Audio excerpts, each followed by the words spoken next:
آج بیان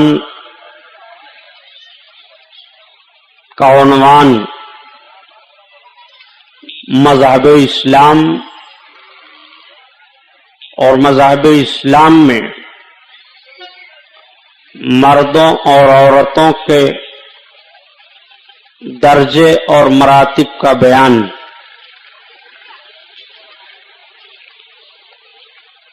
لیکن حسب معمول سب سے پہلے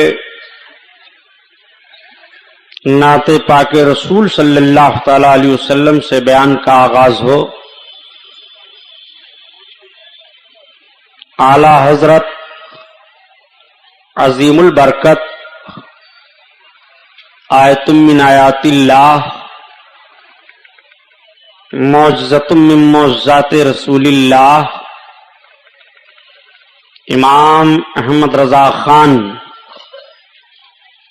علیہ الرحمت والرضوان کی مقدس نعت پاک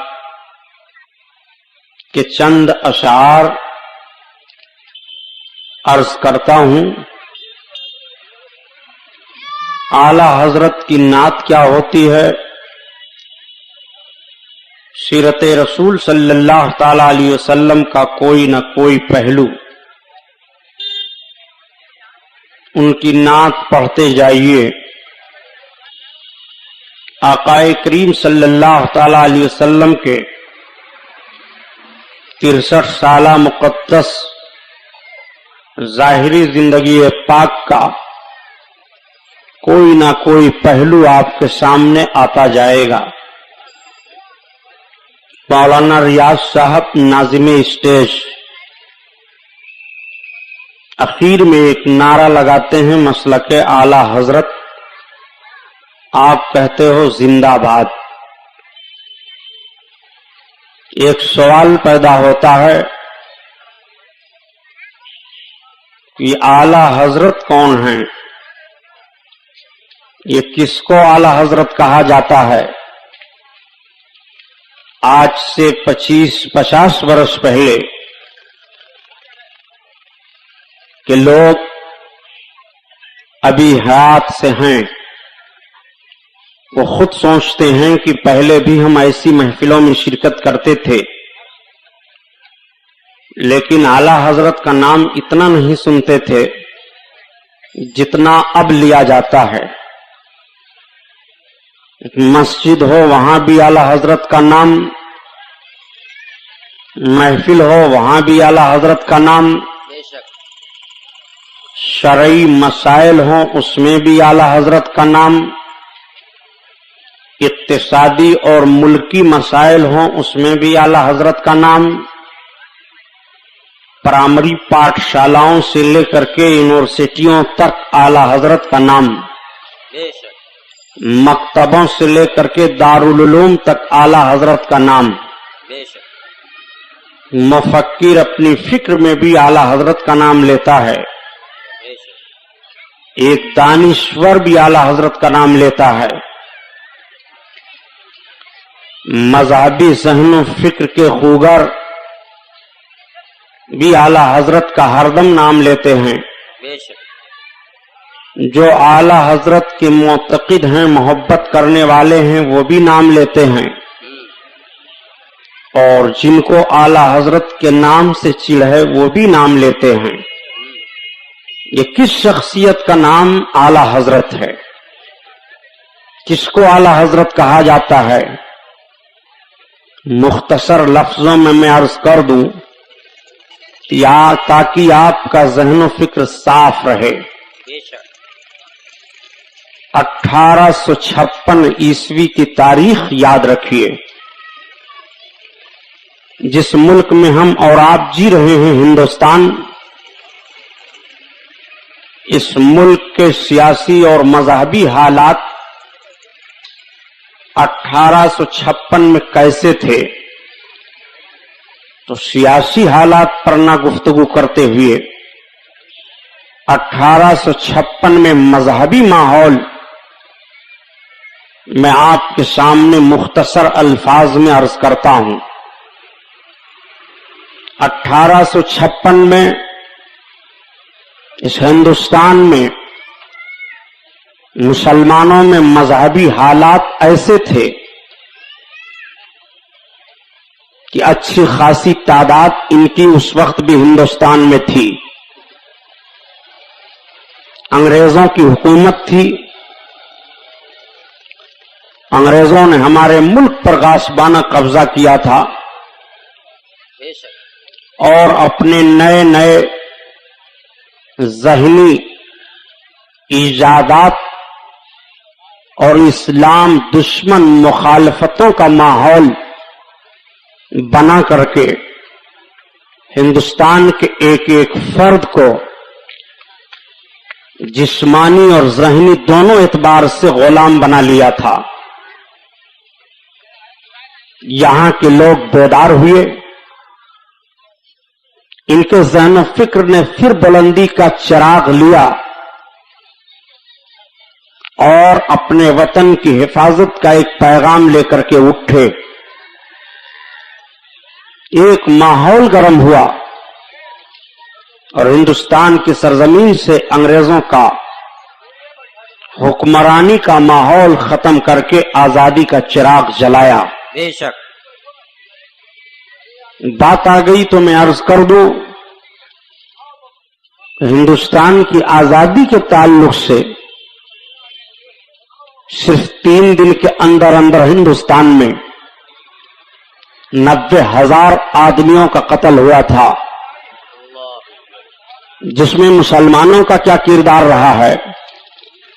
تاریخ کے اوراق اٹھا کر کے تو آپ دیکھیں کہ اس ملک کی آزادی کے لیے صرف جماعت اہل سنت کے 27,000 بڑے بڑے علماء شہید ہوئے تھے. اللہ آپ غور فرمائیے کہ سیاسی نزاکت کو دیکھتے ہوئے اپنے جان کی قربانی ہندوستان کی آزادی کے لیے پیش کیا. بے شک. مذہبی حالات ہندوستان کی سرزمین پر سب سے پہلے اہل سنت و جماعت میں انتشار پھیلا کر کے اور اس طبقہ کو کئی حصوں میں انگریزوں ہی نے بانٹا.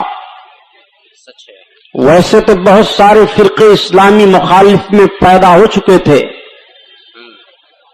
بھارت کی سرزمین پر جب اسلام کے ماننے والے اسلامی ماحول لے کر کے آئے تو شہاب الدین شاہ جہاں تک صرف ہندوستان کی سرزمین پر سنی مسلمان تھے. بے شک. محمد بن قاسم لشکر اسلامی لے کر کے سندھ کی وادی میں اترے. اس تاریخ کو لے کر کے حضور سرکار سیدنا غریب نواز رضی اللہ تعالیٰ عنہ اجمیر شریف کی سرزمین پر تشریف فرما ہوئے. بے شک. اس تاریخ کو آپ دیکھتے ہوئے چلیں کہ یہاں پر محمد بن قاسم اور ان کے جملہ ساتھیوں کی قربانیاں رہیں. غزنوی دور گزرا، غوری دور گزرا، مغل حکومت ہوئی. 335 برس تک بھارت کی سرزمین پر مغلوں نے حکومت کی. اب آپ مغلوں کے دور میں شہاب الدین شاہ جہاں کا دور لے لیجئے. جب انہوں نے اپنے حرم سرا میں نور جہاں کو اپنا ملکہ بنا کر کے رکھا تو نور جہاں کے دور میں ہندوستان کی سرزمین پر شیعوں کا وجود ہوا. انہوں نے ملکی معاملات میں بھی اثر و رسوخ حاصل کر لیے. حکومت کے نظم و نسق میں بھی ان کو عہدے مل گئے. تاریخ تو بڑی لمبی چوڑی ہے، مگر اجمالاً میں آپ کے ذہن میں ڈالتا چلوں کہ شیعوں کا وجود ہندوستان میں ہوا. ہندوستان میں جب انگریز گئے اور انگریزوں کے جانے کے بعد یہ طے پایا کہ یہاں پر مسلمان ہیں تو مسلمانوں نے احتجاج کیا کہ یہاں پر اہل سنت و جماعت ہیں. شیعوں نے احتجاج کیا کہ مسلمان ہم ہیں. حکومت चूंकि मुश्तरका यहां पर कायम की गई थी, तो सारे लोगों ने मिल करके बनाम इस्लाम यहां दो जमातों को तस्लीम किया, शिया और सुन्नी।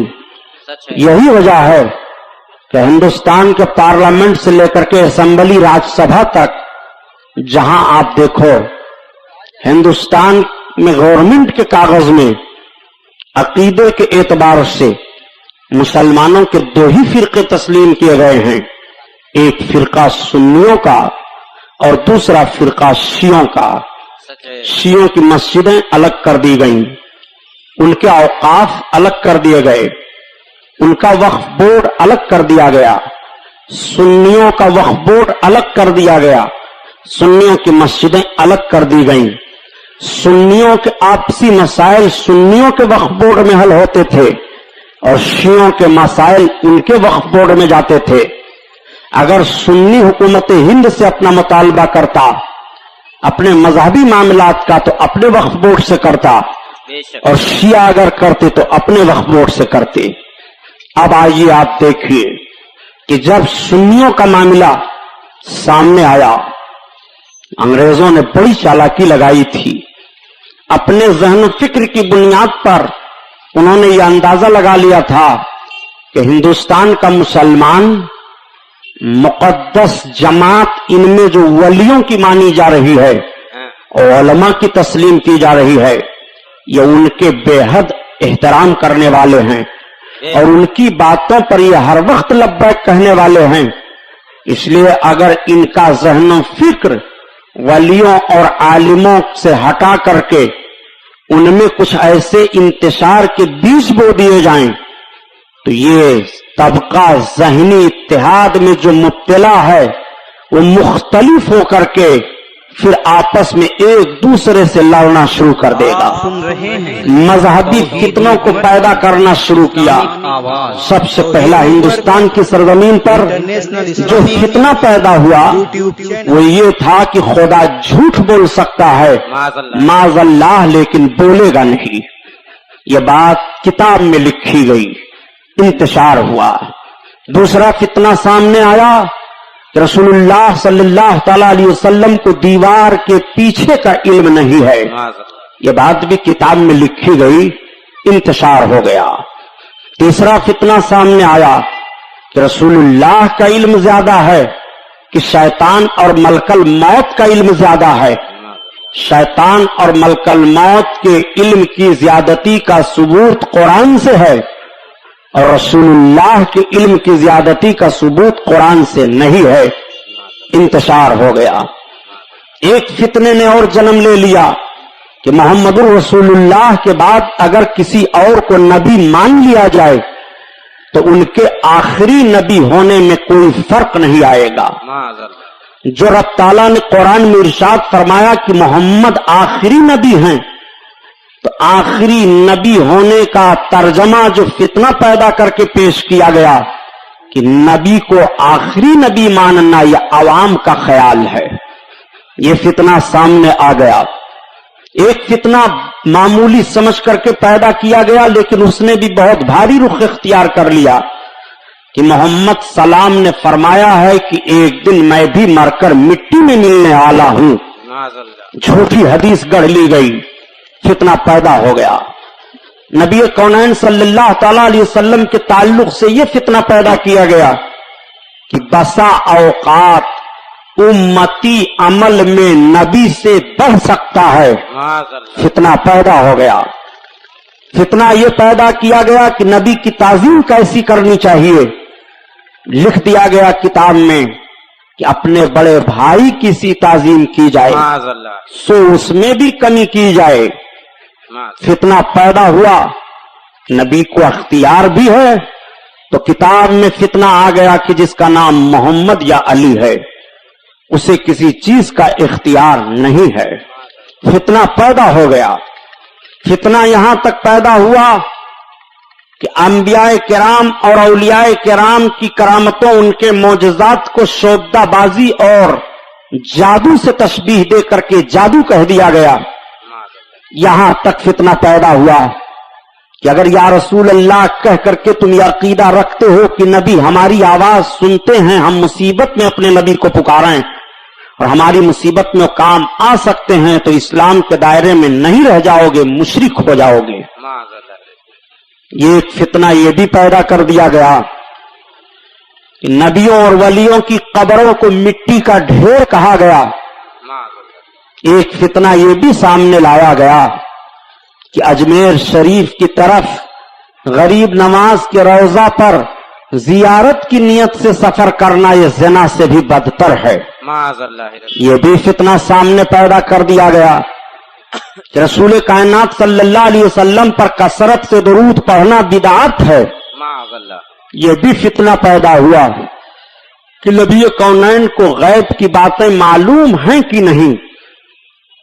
ذہن نے یہ فتنہ پیدا کیا کہ کل باتیں غیب کی نبی کو نہیں معلوم ہیں، بعض باتیں اگر وہ غیب کی جانتے ہی ہیں تو اس میں ان کی کوئی تخصیص نہیں ہے۔ جیسا غیب کی باتیں نبی بعض باتیں جانتے ہیں، ایسا بعض باتیں تو غیب کی کبھی پاگل بھی بتا دیتا ہے، کبھی جانور بھی بتا دیتا ہے، کبھی درندے بھی اس طرح کے اشارے کر دیے کرتے ہیں، بچوں کو بھی اس طرح کا علم حاصل ہے۔ یہ فتنہ پیدا ہوا۔ اب میں آپ سے پوچھنا چاہتا ہوں، کیا اس فتنے کی تاریخ آپ کے ذہن میں نہیں ہے کہ جب دہلی کے جامع مسجد کے منبر پر ایک طرف قرآن کو رکھا گیا تھا اور دوسری جانب گیتا کتاب کو رکھا گیا تھا اور یہ ذہن و فکر دینے کی کوشش کی گئی تھی کہ قرآن حق ہے، الحمدللہ حق ہے، مگر گیتا کتاب بھی حق ہے معاذ اللہ۔ اسی دہلی کے جامع مسجد کے منبر پر ہندوستان کے ایک لیڈر کو لے جا کر کے تقریر کروائی گئی تھی اور یہ کہا گیا تھا کہ اگر نبوت کا دروازہ بند نہ ہوا ہوتا تو معاذ اللہ ہم گاندھی کو نبی مان لیتے۔ ان فتنوں کو آپ سامنے رکھیں اور یہ بھی ہم سے پوچھ سکتے ہیں کہ غلام محی الدین سبحانی، تم نے ان فتنوں کو کتابوں کے حوالے سے بتایا ہے، مگر ان فتنوں کو پیدا کس نے کیا تھا؟ کیا کسی تاجر نے ان فتنوں کو پیدا کیا تھا؟ کیا عام طور سے روڈوں پر چلنے والوں نے ان فتنوں کو پیدا کیا تھا؟ ان فتنوں کو پیدا کرنے والے اپنے وقت کے حکیم الامت کہلاتے تھے۔ ان فتنوں کو پیدا کرنے والے اپنے وقت کے عالم ربانی کہے جاتے تھے۔ ان فتنوں کو پیدا کرنے والے لوگ اپنے وقت میں قاسم العلوم والخیرات کہے جاتے تھے۔ ان لوگوں نے انگریزوں کے ہاتھ پر ہندوستان کے مسلمانوں کی آبرو کا سودا کیا تھا، ایمان کا، اور دن کے سفید اجالے میں مسلمانوں کے ایمان پر ڈاکہ ڈالا تھا اپنی دنیا بنانے کے لیے، اور اس طرح سے مسلمانوں میں انتشار پیدا کیا تھا۔ میں تاریخ کا حوالہ سامنے رکھ رہا ہوں، جارحانہ باتیں میری نہیں ہیں، میں ذہن و فکر دینا چاہتا ہوں کہ مسلمانوں، تم اپنے گزرے ہوئے زمانے میں کس طرح تھے اور موجودہ حالات آپ کے کس طرح سے ہو گئے ہیں۔ یہی فتنہ تو پیدا کیا گیا تھا کہ محرم میں شہادت حسین کو بیان کرنا بدعت ہے، امام حسین کو باغی قرار دیا گیا تھا معاذ اللہ، اور یہ کہا گیا تھا کہ ملوکت اسلامیہ کا معاملہ تھا، یزید خلیفہ برحق تھا، حسین کو بغاوت نہیں کرنی چاہیے۔ ایسی بھی باتیں سامنے آئی تھی۔ نبی کونین صلی اللہ تعالی علیہ وسلم کے نواسے کے نام پر سبیل اگر لگا دے، کوئی صدقہ خیرات کر دے، تو اس کو بہت برا کہا گیا تھا، اور مشرکوں کے پانی اور ان کے جل سے تشبیہ دی گئی تھی۔ یہ فتنے بھی سامنے آئے تھے۔ ان فتنوں کو پیدا کرنے والے اپنی اپنی درسگاہوں کے بڑے بڑے مفتی کہلاتے تھے۔ آپ کہو گے سبحانی صاحب، یہ فتنے جب پیدا ہوئے تو مسلمانوں کا حال کیا ہوا؟ سب سے پہلے جس کتاب کی بنیاد پر بھارت کی سرزمین پر فتنہ پیدا ہوا وہ اردو میں ایک کتاب ہے جس کا نام تقویت الایمان ہے۔ تقویت الایمان جب لکھی گئی، اور لکھنے والے مولوی اسماعیل دہلوی ہیں، انہوں نے جب لکھا تو کتاب چھاپی پہلے کہاں سے گئی ہے یہ بھی تاریخ آپ کے سامنے رکھوں۔ کلکتہ میں انگریزوں نے جو فورٹ ولیم کالج قائم کیا تھا، یعنی ایسٹ انڈیا کمپنی، اس کے پیسے سے سب سے پہلے بھارت کی سرزمین پر اردو زبان میں تقویت الایمان کتاب چھاپی گئی۔ اور اس کتاب کو جب مولوی اسماعیل دہلوی نے لکھا تھا تو اپنے لوگوں کو بلا کر کے کہا کہ اس کتاب کو میں لکھا ہوں، اس میں بعض باتیں سخت آ گئی ہیں، کیا مشورہ دیتے ہو؟ تو کچھ لوگوں نے تو مشورہ دیا کہ وہ باتیں نکال دی جائیں، मगर कुछ लोगों ने कहा नहीं, वो बातें रखी जाएं, उसी तरह से छाप दी जाएं। तो ये हुआ कि अगर ये किताब छाप दी गई तो मुसलमानों में इंतशार पैदा हो जाएगा। तो ये तय हुआ कि इंतशार तो पैदा हो जाएगा, लेकिन मुसलमान खुद आपस में लड़ भिड़ करके ठीक हो जाएंगे, यह भी बात किताब में लिखी है। मैं आपसे पूछना चाहता हूं कि मुसलमान जब उस वक्त से लड़े तो क्या आज तक ठीक हुए हैं? क्या मुसलमानों में उस वक्त से जो इंतशार पैदा हुआ आज तक ठीक हुए हैं? नहीं ठीक हुए। ऐसे फितने पैदा कर दिए गए थे। आप इल्जाम लगाते हो कि हिंदुस्तान की सरजमीन पर कलमा पढ़ने वाले मुसलमानों को इमाम अहमद रजा खान बरेलवी ने काफिर कह दिया है। प्यारे, जब इन फितनों ने जन्म लिया था तो बरेली की सरजमीन पर इमाम अहमद रजा खान की पैदाइश भी नहीं हुई थी।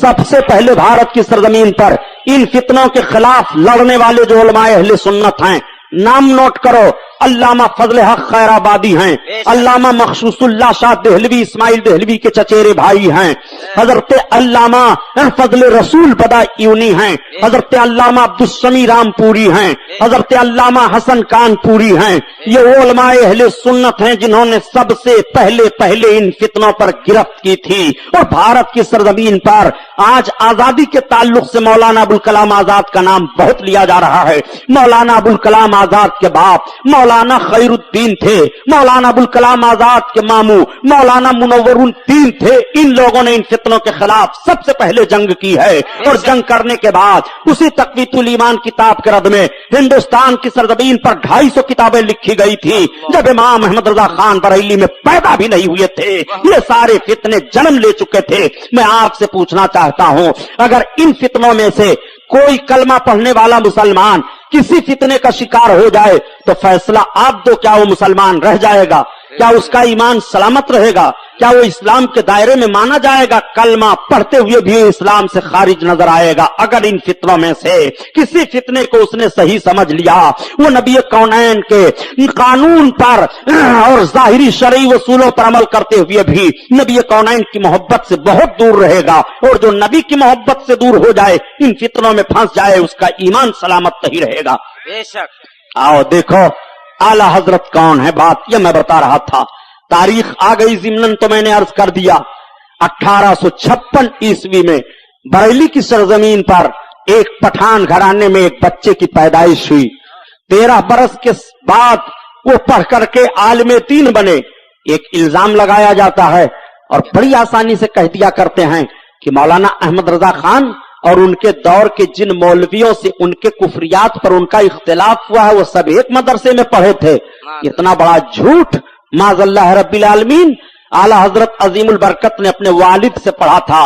उनके वालिद उस वक्त खातमुल मुहक्किकीन के लक़ब से पुकारे जाते थे, हजरत अल्लामा नकी अली खान रहमतुल्लाह ताला अलैह।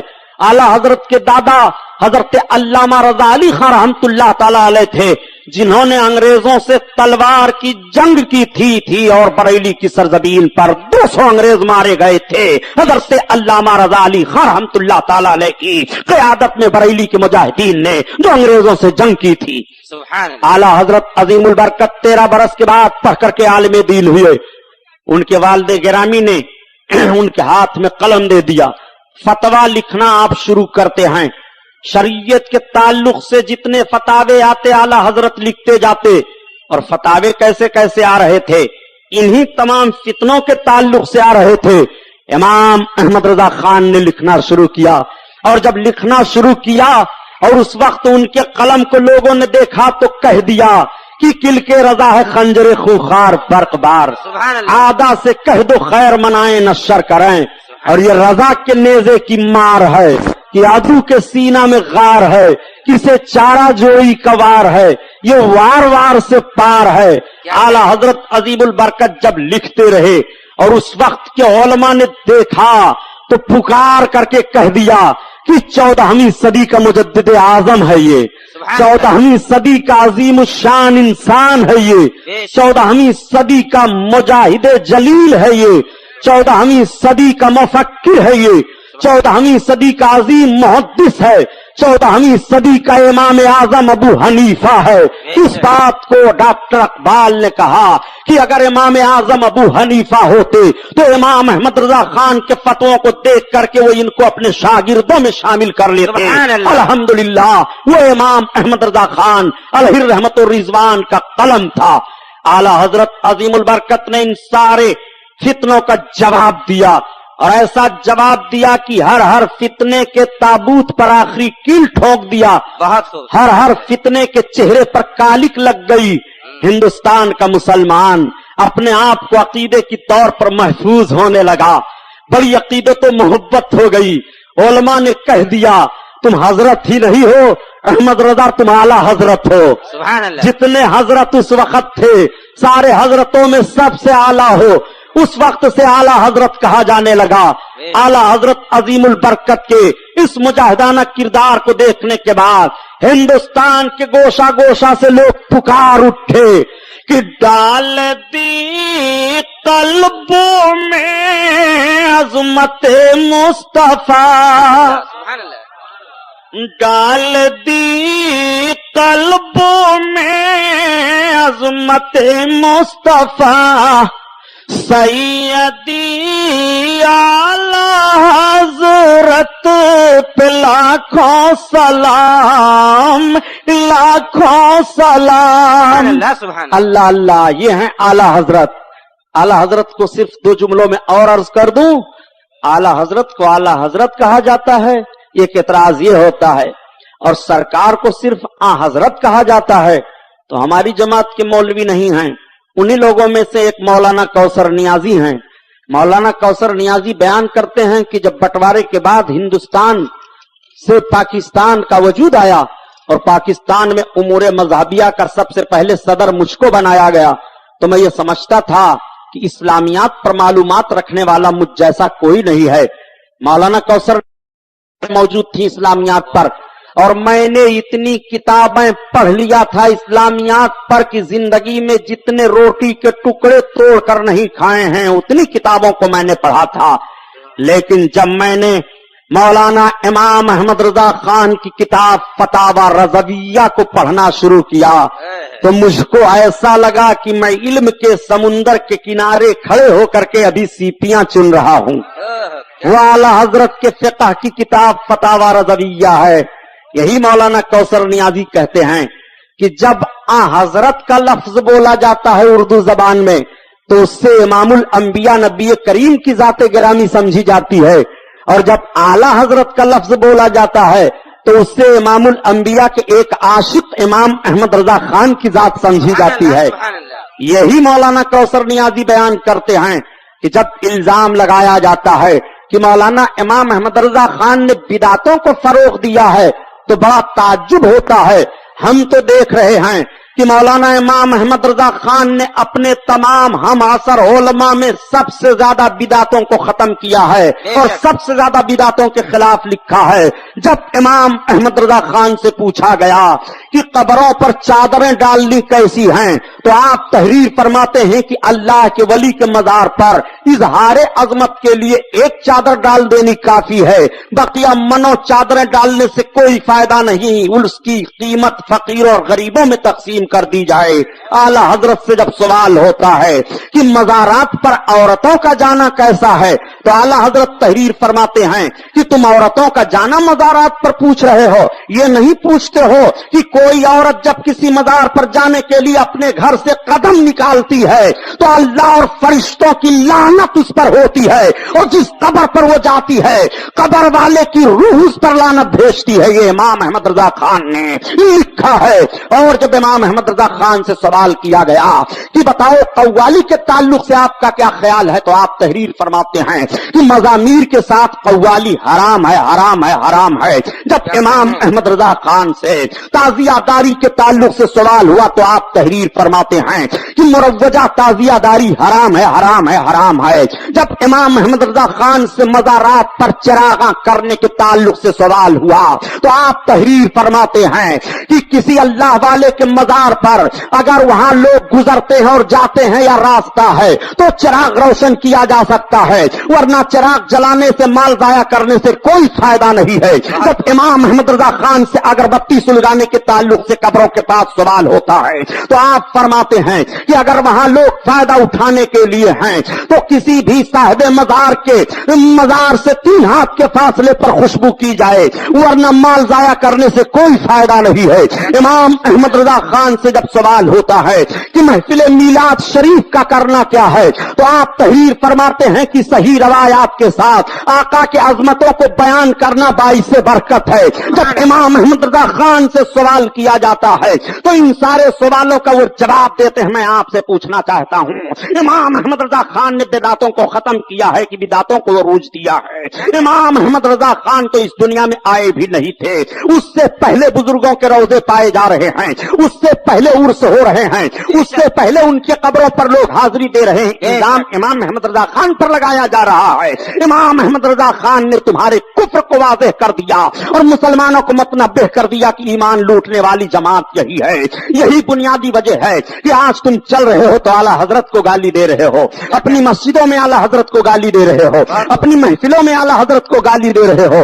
اعلیٰ حضرت عظیم البرکت کے تعلق سے یہی مولانا کوثر نیازی بیان کرتے ہیں کہ امام احمد رضا خان کی بخشش کے لیے ان کی رب کی بارگاہ میں جو انہوں نے رب کے محبوب کے تعلق سے سلام کا ایک شعر کہا ہے وہی کافی ہے۔ وہ سلام کا ایک شعر یہ ہے کہ کاش محشر میں جب ان کی آمد ہو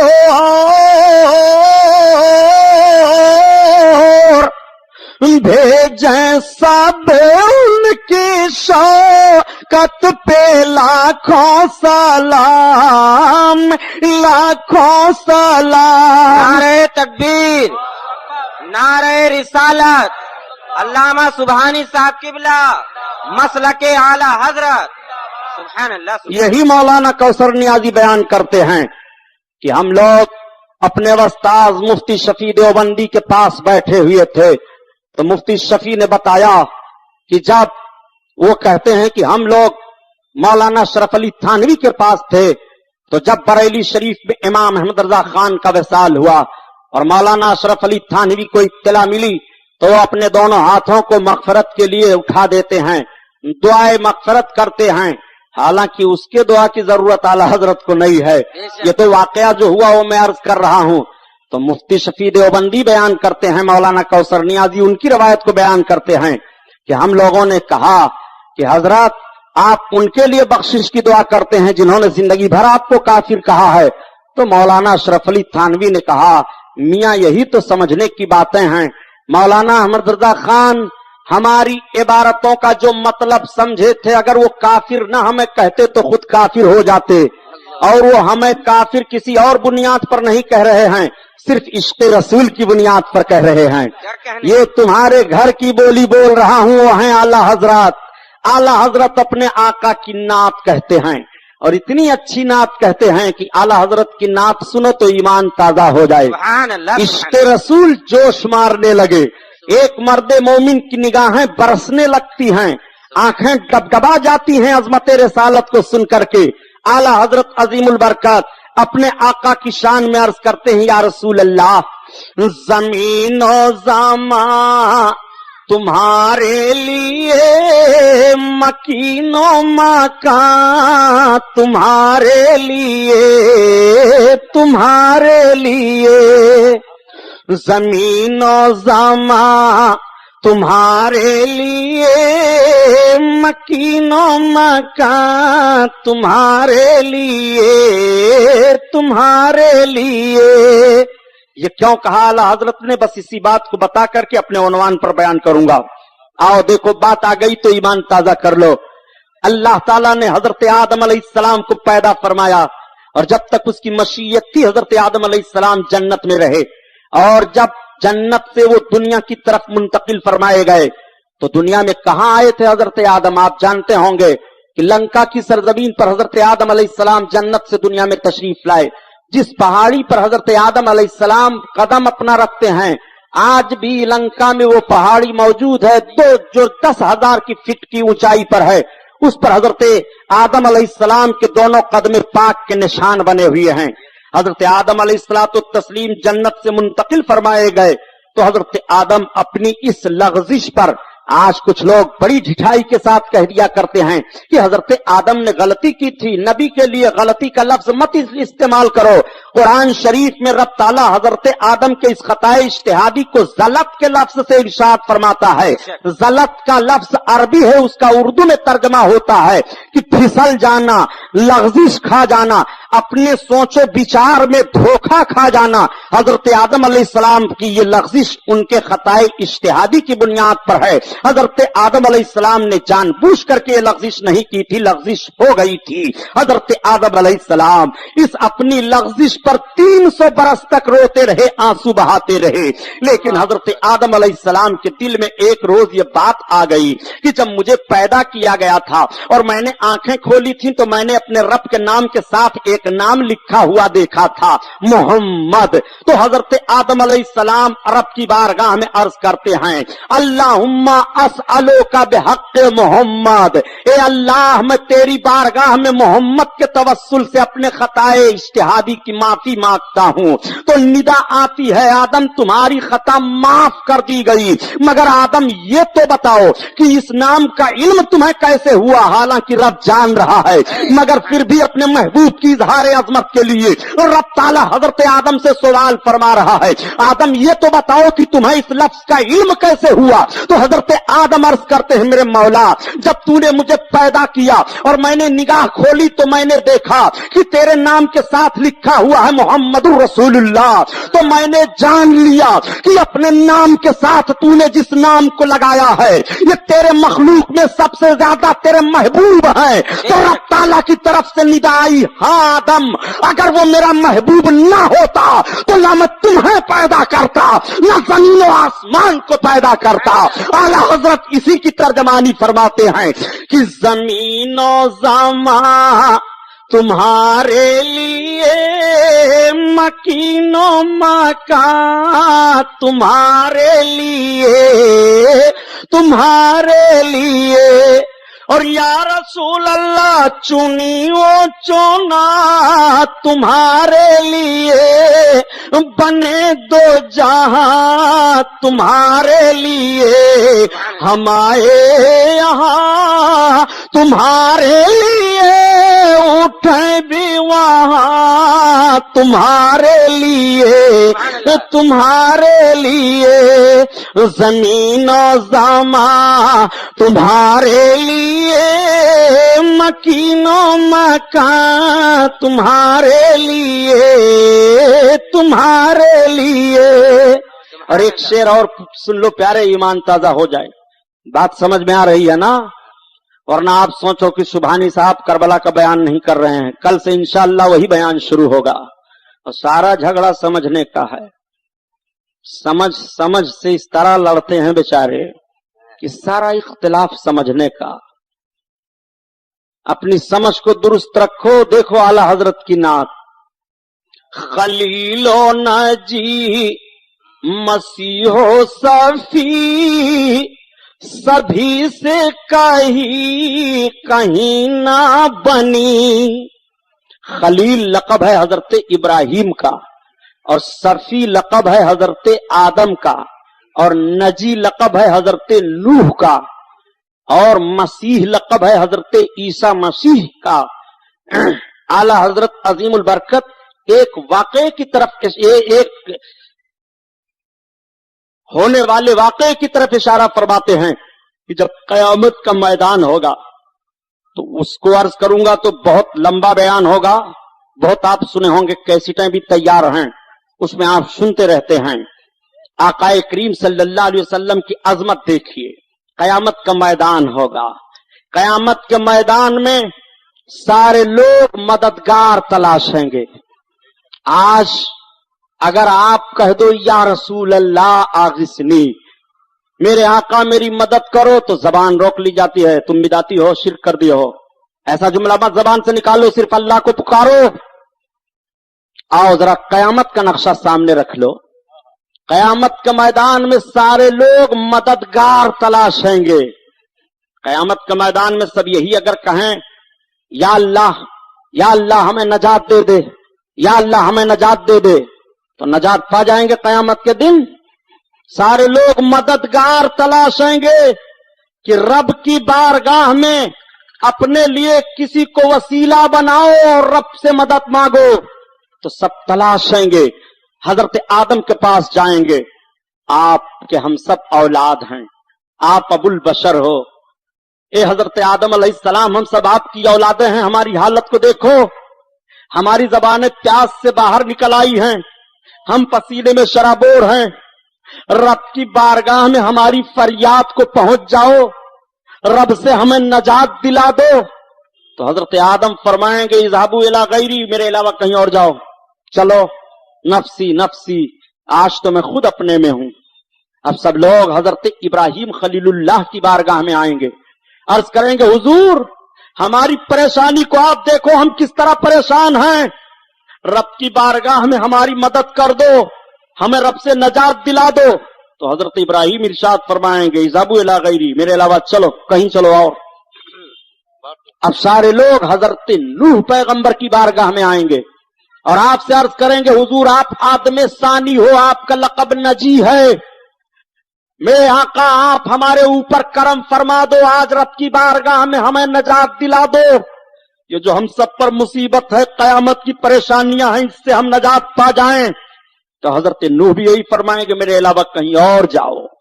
اب سارے لوگ حضرت عیسیٰ پیغمبر علیہ السلام کی بارگاہ میں آئیں گے.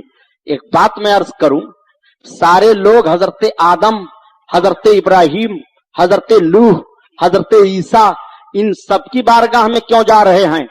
ڈائریکٹ سارے لوگ سرکار ہی کی بارگاہ میں کیوں نہیں جا رہے ہیں؟ تو حدیث شریف میں ہے کہ سارے لوگ سرکار کی بارگاہ میں جانا بھول جائیں گے، کسی کے ذہن ہی میں بات نہیں رہے گی.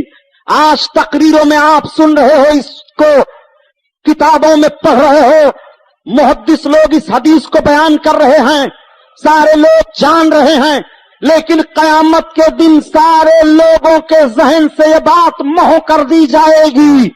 کیوں؟ اس لیے کہ اگر ڈائریکٹ تم آقا کی بارگاہ میں چلے جاتے تمہیں نجات مل جاتی. تو کہنے والا یہاں آج کہہ رکھتا تھا کہ جو کام قیامت میں محمد کریں گے وہ کام تو ہم کسی بھی نبی کی بارگاہ میں جاتے وہ کر دیتے. حضرت آدم کے پاس جاتے تو وہ بھی کر دیتے، حضرت ابراہیم کے پاس جاتے تو وہ بھی کر دیتے، حضرت نوح کے پاس جاتے تو وہ بھی کر دیتے، حضرت عیسیٰ کے پاس جاتے تو وہ بھی کر دیتے. اس لیے پہلے تمہیں تمام انبیاء کرام، تمام رسولوں کی خدمتوں میں بھیج دیا گیا تاکہ تمہیں پتا چل جائے کہ جو کام قیامت کے دن رب کی بارگاہ میں نجات دلانے کے لیے کوئی نہیں کر سکتا ہے، وہ شرف و عظمت محمد الرسول اللہ کو حاصل ہوگا، وہ نبی کونین ہی کریں گے. اللہ اکبر. آپ ذرا دیکھو، اب جب سب حضرت عیسیٰ علیہ السلام کی بارگاہ میں جائیں گے، ایک بات اور عرض کر دوں پیارے، اگر مدد نبیوں اور ولیوں سے لینا شرک ہی ہے تو قیامت کے دن حضرت آدم سے مدد مانگنے کیوں جا رہے ہو؟ حضرت نوح سے کیوں مدد مانگ رہے ہو؟ حضرت ابراہیم سے کیوں مدد مانگ رہے ہو؟ حضرت عیسیٰ سے کیوں مدد مانگ رہے ہو؟ میں ان لوگوں سے کہتا ہوں کہ اس دن ذرا الگ ہو جائیے گا کہ آج ہمیں آدم کے پاس جانے کی ضرورت نہیں ہے، آج ہمیں نوح کے پاس جانے کی ضرورت نہیں ہے، مگر پیارے سنو، سب کے سب جائیں گے، جو مدد مانگتے ہیں یہاں وہ بھی جائیں گے اور جو نہیں مانگتے ہیں وہ بھی جائیں گے. اسی لیے تو اعلی حضرت کہتے ہیں کہ نادان جب رسول ہی دنیا میں تیری مدد کر رہے ہیں اور رسول قبر میں تیری مدد کر رہے ہیں، رسول کونین حشر میں تیری مدد کریں گے تو ان کی مدد سے بھاگتا کیوں ہے؟ آج لے ان کی پناہ، آج مدد مانگ ان سے، آج لے ان کی پناہ، آج مدد مانگ ان سے، اور کل نہ مانیں گے قیامت میں، اگر مان گیا قیامت میں. अगर कयामत में तू सरकार की अजमत देख करके ये मान लिया कि नबी मदद करते हैं और नबी इनकार कर देंगे कि आज मैं मदद नहीं करूंगा, तब क्या हाल होगा। इसलिए आज ही मदद मांग कर रहा ताकि कयामत में भी सरकार की मदद का हक तुझे हासिल हो जाए। सारे लोग हजरत ईसा अलैहिस्सलाम से अर्ज करेंगे कि हजरत ईसा आप मसीह हो, आपको अल्लाह ने बड़ा अजीम मर्तबा अता फरमाया है, आज हमारी परेशानी दूर कर दो, रब की बारगाह में हमें नजात दिला दो। तो हजरत ईसा फरमाएंगे इज़हाबू इला गैरी, मेरे अलावा कहीं और जाओ। अब सब सोचने लगेंगे और हजरत ईसा से कहेंगे ये तो बताइए अब हम जाएं किसके पास। हजरत आदम के पास से तो हो आए, हजरत इब्राहिम के पास से भी हो आए, हजरत नूह के पास से भी हो आए, हम आपके पास आए हैं, अब बताओ अब हम कहां जाएं। तब हजरत ईसा अलैहिस्सलाम फरमाएंगे इज़हबू इला मोहम्मद सल्लल्लाहु अलैहि वसल्लम, चलो सबके सब मोहम्मद अलैहिस्सलाम की बारगाह में चलो। जैसे हजरत ईसा सरकार का नाम लेंगे बस सारे लोगों को याद आ जाएंगे आका, अब सब सरकार की तरफ भागेंगे। इसी को आला हजरत बयान फरमाते हैं कि खलीलो नाजी मसीहो सफी सभी से कहीं ना बनी, ये बेखबरी की खल्को फिरी कहां से कहां तुम्हारे लिए जमीनो ज़मा तुम्हारे लिए, मकीनो मकान तुम्हारे लिए। दुरूद शरीफ अल्लाहुम्मा सल्ली अला सय्यदना मौलाना मुहम्मदिन मादनिल जूद वल करम व अला आलिहि व बारिक वसल्लिम सलातो सलाम अलैका या रसूल अल्लाह की शान से हस्सान बोले, फिदाए हामिल कुरान बोले, गुलाम मोती ईमान बोले, वो नुक्ता रस दकीका दान बोले, अदब का मतलब ताबान बोले, वो अहसनु मिन कलम तरक्कतु ऐनी व अजमलु मिन कलम तलदिन निसाउ खुलिक़ता मुबर्रअन मिन कुल्लि ऐबिन कान्नका कद खुलिक़ता कमा तशाउ। हजार बार बशोयन दहन से मुश्को गुलाब हुनूज़ नाम तो गुफ्तन कमाल बेअदबीस। हजरात हमने आयत करीमा की तिलावत का शरफ हासिल किया है। रब ताला कुरान अजीम में बयान फरमाता है अर्रिजालु कव्वामूना अलन निसा, मर्द औरतों पर हाकिम हैं। आप जरा इन दोनों जुमलों को अपने जहन में रखिए, एक जुमला मर्द का है और दूसरा जुमला औरत का है। रब ताला इरशाद फरमाता है कि मर्द औरतों पर हाकिम हैं।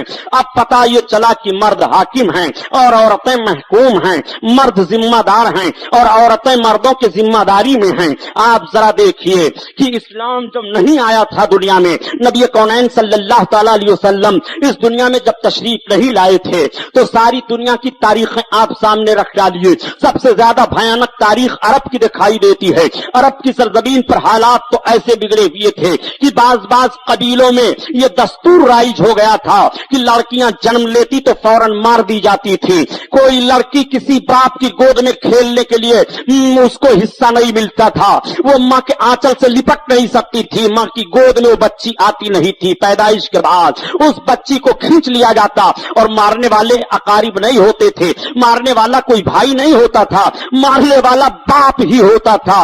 बाप अपनी गोद में बच्ची को उठा लेता और मार करके ले जाता और जिंदा गाड़ देता या तो मुर्दा गाड़ देता। आज भी मक्का की सरजमीन पर जहां जिंदा लड़कियां गाड़ी जा रही थी वो कब्रिस्तान मौजूद है, वो जमीन का हिस्सा मौजूद है। तारीख देखने वालों की आंखों से आंसू बह जाते हैं। यही वो सरजमीन है जिस सरजमीन पर जिंदा लड़कियां गाड़ी जाती थी। बताओ कितना भयानक मामला ये है। अगर जिंदा लड़कियां गाड़ी जाएं, किस तरह से भयानक मामला है। अगर बाप अपनी नन्ही सी बच्ची के गले पर अपना कदम रख करके दबाए और उसकी जबान निकल आए तो कितना शकील कल्ब बाप हो गया था।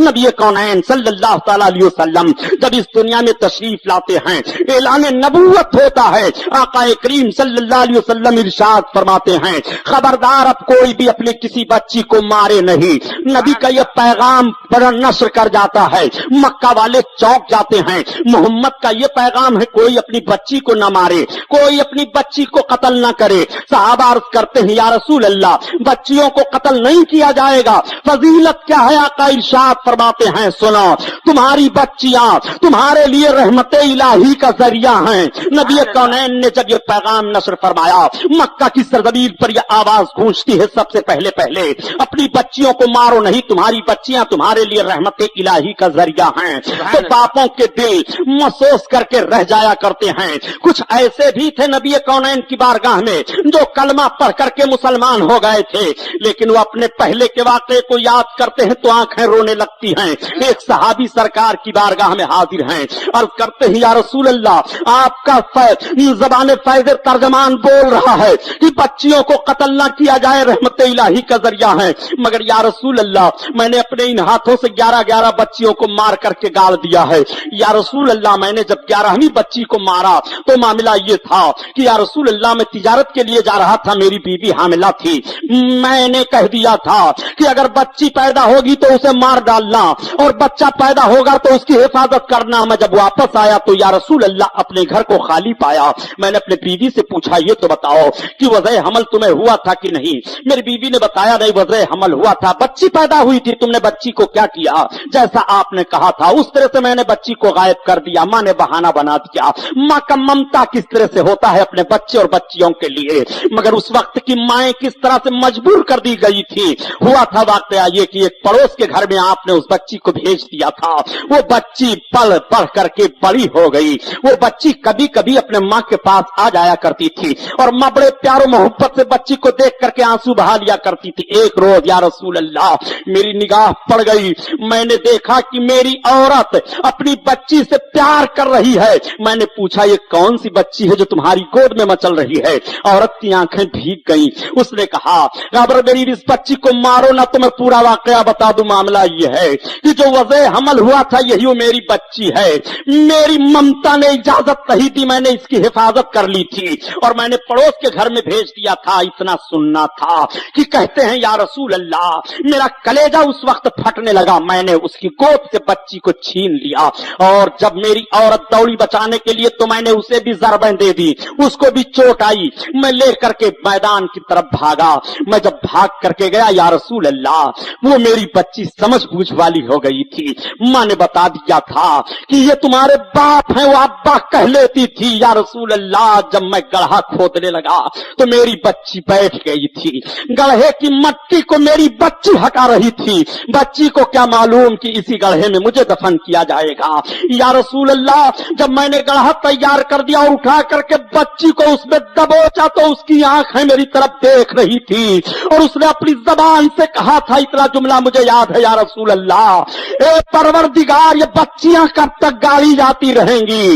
ए मेरे अब्बा मुझे छोड़ दो, मुझे छोड़ दो। मगर या रसूल अल्लाह मेरा दिल इस वक्त इतना पत्थर हो चुका था कि या रसूल अल्लाह मैंने मट्टी और पत्थर डाल करके उसी में अपनी बच्ची को दबोच दिया। या रसूल अल्लाह मैं इतना बड़ा मुजरिम हूं। तो सहाबा की आंखें भीग गई थी, सारे लोग रोने लगे थे, आकाए करीम की आंखें डबडबा गई थी। अर्ज करते हैं या रसूल अल्लाह अब जब से आपका फरमाने आलीशान सुना हूं मेरा कलेजा हिल रहा है।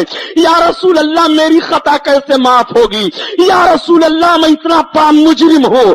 आका फरमाते हैं कि अय्याम जाहिलियत में तुमसे ये गुनाह हुए हैं, जब तुमने इस्लाम कबूल कर लिया तो रब ताला ने तुम्हारी खताओं को माफ कर दिया। वो बच्चियों के हालात थे, बच्चियां मारी जा रही थी। ये तो अरब का एक वाकया मैंने पेश किया है। आओ जरा जिस हिंदुस्तान में जीवन बिता रहे हो, इस हिंदुस्तान में जो कन्याओं की आबरू की जिम्मेदारी लेते हैं, जो औरतों को बड़ी इज्जत देने की ख्वाहिश रखते हैं, वो कहते हैं कि औरतों को हमने इज्जत दी है, हमने उनको नौकरियां दे दी हैं, औरतों को हमने इज्जत दी है, हमने उनको ऑफिसों में बैठा दिया है, औरतों को हमने इज्जत दे दी है, हमने उनको मर्दों के बगल में खड़ी कर दिया है, औरतों को हमने इज्जत दे दी है। ये औरतों के लिए इज्जत नहीं है। औरत पार्कों में घूमने के लिए नहीं है, औरत तुम्हारे दोष बदोश चलने के लिए नहीं है, औरत तुम्हारे लिए अय्याशी का जरिया नहीं है। औरत तो अपने घर की मालिका है। तुम औरतों को इज्जत नहीं दे रहे हो, बल्कि औरतों की इज्जत लूट रहे हो। औरत औरत है। आओ जरा देखो इस्लाम ने औरत को क्या मिजाज दिया है और इस्लाम ने औरतों को क्या वकार दिया है। आइए जरा इस्लाम के भी मिजाज को समझते चलिए। हिंदुस्तान की सरजमीन पर लड़कियां मारी जाती थी और लड़कियां जिंदा जलाई जाती थी। अगर किसी बच्ची की शादी हो जाती और उसका जवान शौहर मर जाता तो फिर उसे दोबारा शादी करने की इजाजत भारत में नहीं थी, बल्कि अब वो अपनी जवानी को यूं ही गुजारे। अगर उससे कोई नाजेबा हरकत हो जाती तो एक तारीख मकान में उसे बंद कर दिया जाता था, उसके लिए खाना पानी वही पेश किया जाता था, या तो वो घुट घुट करके मर जाती थी, और अगर वो निकल भी आती थी जिंदा तो रजील जानवर पर बैठा करके उसके चेहरे पर कालिक लगा करके समाज में घुमा दिया जाता, और ये बता दिया जाता था ये मनहूस औरत है, इसका शौहर मर गया है। यहाँ औरतों के ताल्लुक से ऐसी बातें पाई जा रही है तारीखों में, और देखो किस तरह से औरतों के ताल्लुक से यहाँ बातें पाई जा रही हैं। जब हिंदुस्तान की सरजमीन पर इस्लाम आने से पहले बाजार लगते थे जो जैसे ऐसे आज जैसे सौदे बिक रहे हैं, ऐसे आज जैसे खरीदो फरोख्त की जा रही है, ऐसे लड़कियों का सौदा होता था, और उनके बदन पर कपड़ा नहीं होता था, उनको बरहना करके उनका सौदा किया जा रहा था। ये भारत की तारीख रही है। आओ जरा देखो, जिस हिंदुस्तान में जी रहे हो उस हिंदुस्तान में इस तरह का माहौल था। बात लड़कियां सोचती थी कि जब हमको जिंदा रहने में कोई लुत्फ नहीं है तो वो कह देती थी कि जब मेरा शौहर मर गया है तो मेरे शौहरी की चिता पर मुझे भी फूंक दो। चुनांचे उनके शौहर की चिता पर उसी लकड़ी में रख करके उस जिंदा औरत को भी जला दिया जाता था। ये जिंदा जलाने की की तारीख हिंदुस्तान में रही है। आज भी राजस्थान में उदयपुर शहर में सती होने वाले लड़कियों का स्थल मौजूद है, सती स्थल, जहां लड़कियां जिंदा अपने शौहरों की चिताओं पर जल जाया करती थी। सुनो प्यारे, लड़कियों की क्या तारीख रही है भारत की सरजमीन पर। इस्लाम आने से पहले भारत की सरजमीन पर सगी बहनों से शादियां की जा रही थी और सगी बहनों से बच्चे पैदा हो रहे थे। बताओ अखलाक का खून हो गया था कि नहीं, शराफत और तकद्दुस का जनाजा निकल गया था कि नहीं। दुनिया के लोग शरीफ और जो संजीदा किस्म के थे वो चीख रहे थे।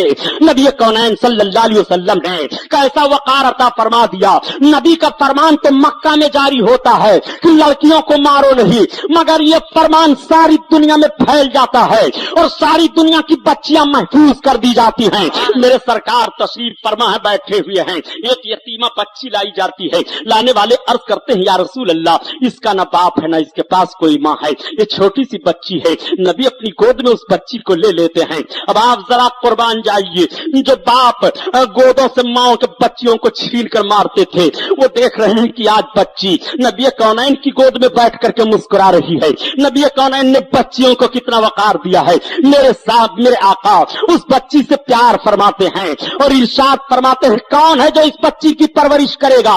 मजलिस में हजरत अबू बकर सिद्दीक भी तशरीफ फरमा है। अर्ज करते हैं या रसूल अल्लाह, ये बच्ची मुझे दे दी जाए, इसकी परवरिश मैं करूंगा। आका फरमाते हैं, ओ अबू बकर तुम्हारे लिए बहुत सारी भलाइयां हैं, कौन है इस बच्ची की परवरिश करने वाला। तब तक एक सहाबी यानी हजरत उमर फारूक आजम के बारे में बताया जाता है। अर्ज करते हैं या रसूल अल्लाह, ये बेटी मुझे दे दी जाए, इसकी परवरिश मैं करूंगा। आका फरमाते उमर बिन खत्ताब तुम्हारे लिए बहुत सारी नेकियां हैं, ये शरफ किसी और को मिलने दो। तब तक हजरत उस्मान अर्ज करते हैं या रसूल अल्लाह, ये बच्ची मुझे दे दी जाए, इसकी परवरिश का हक मैं अदा करूंगा। आका फरमाते हैं उस्मान ये शरफ किसी और को मिलने दो। मौलाए कायनात अर्ज करते हैं या रसूल अल्लाह, ये बच्ची मुझे दे दी जाए, मैं इसकी खिदमत कर लूं और इसकी परवरिश कर दूं। आका करीम इरशाद फरमाते हैं अली तुम्हारे लिए बहुत सारी भलाइयां हैं, ये शरफ किसी और को मिलने दो। तब तक एक सहाबी अर्ज करते हैं रोते हुए, या रसूल अल्लाह इस बच्ची को मुझे दे दीजिए, मेरे आका मैंने कई बच्चियों को मार करके जिंदा गाड़ दिया है ताकि उन बच्चियों का कफारा अदा हो जाए, ये शरफ मुझे हासिल हो जाए।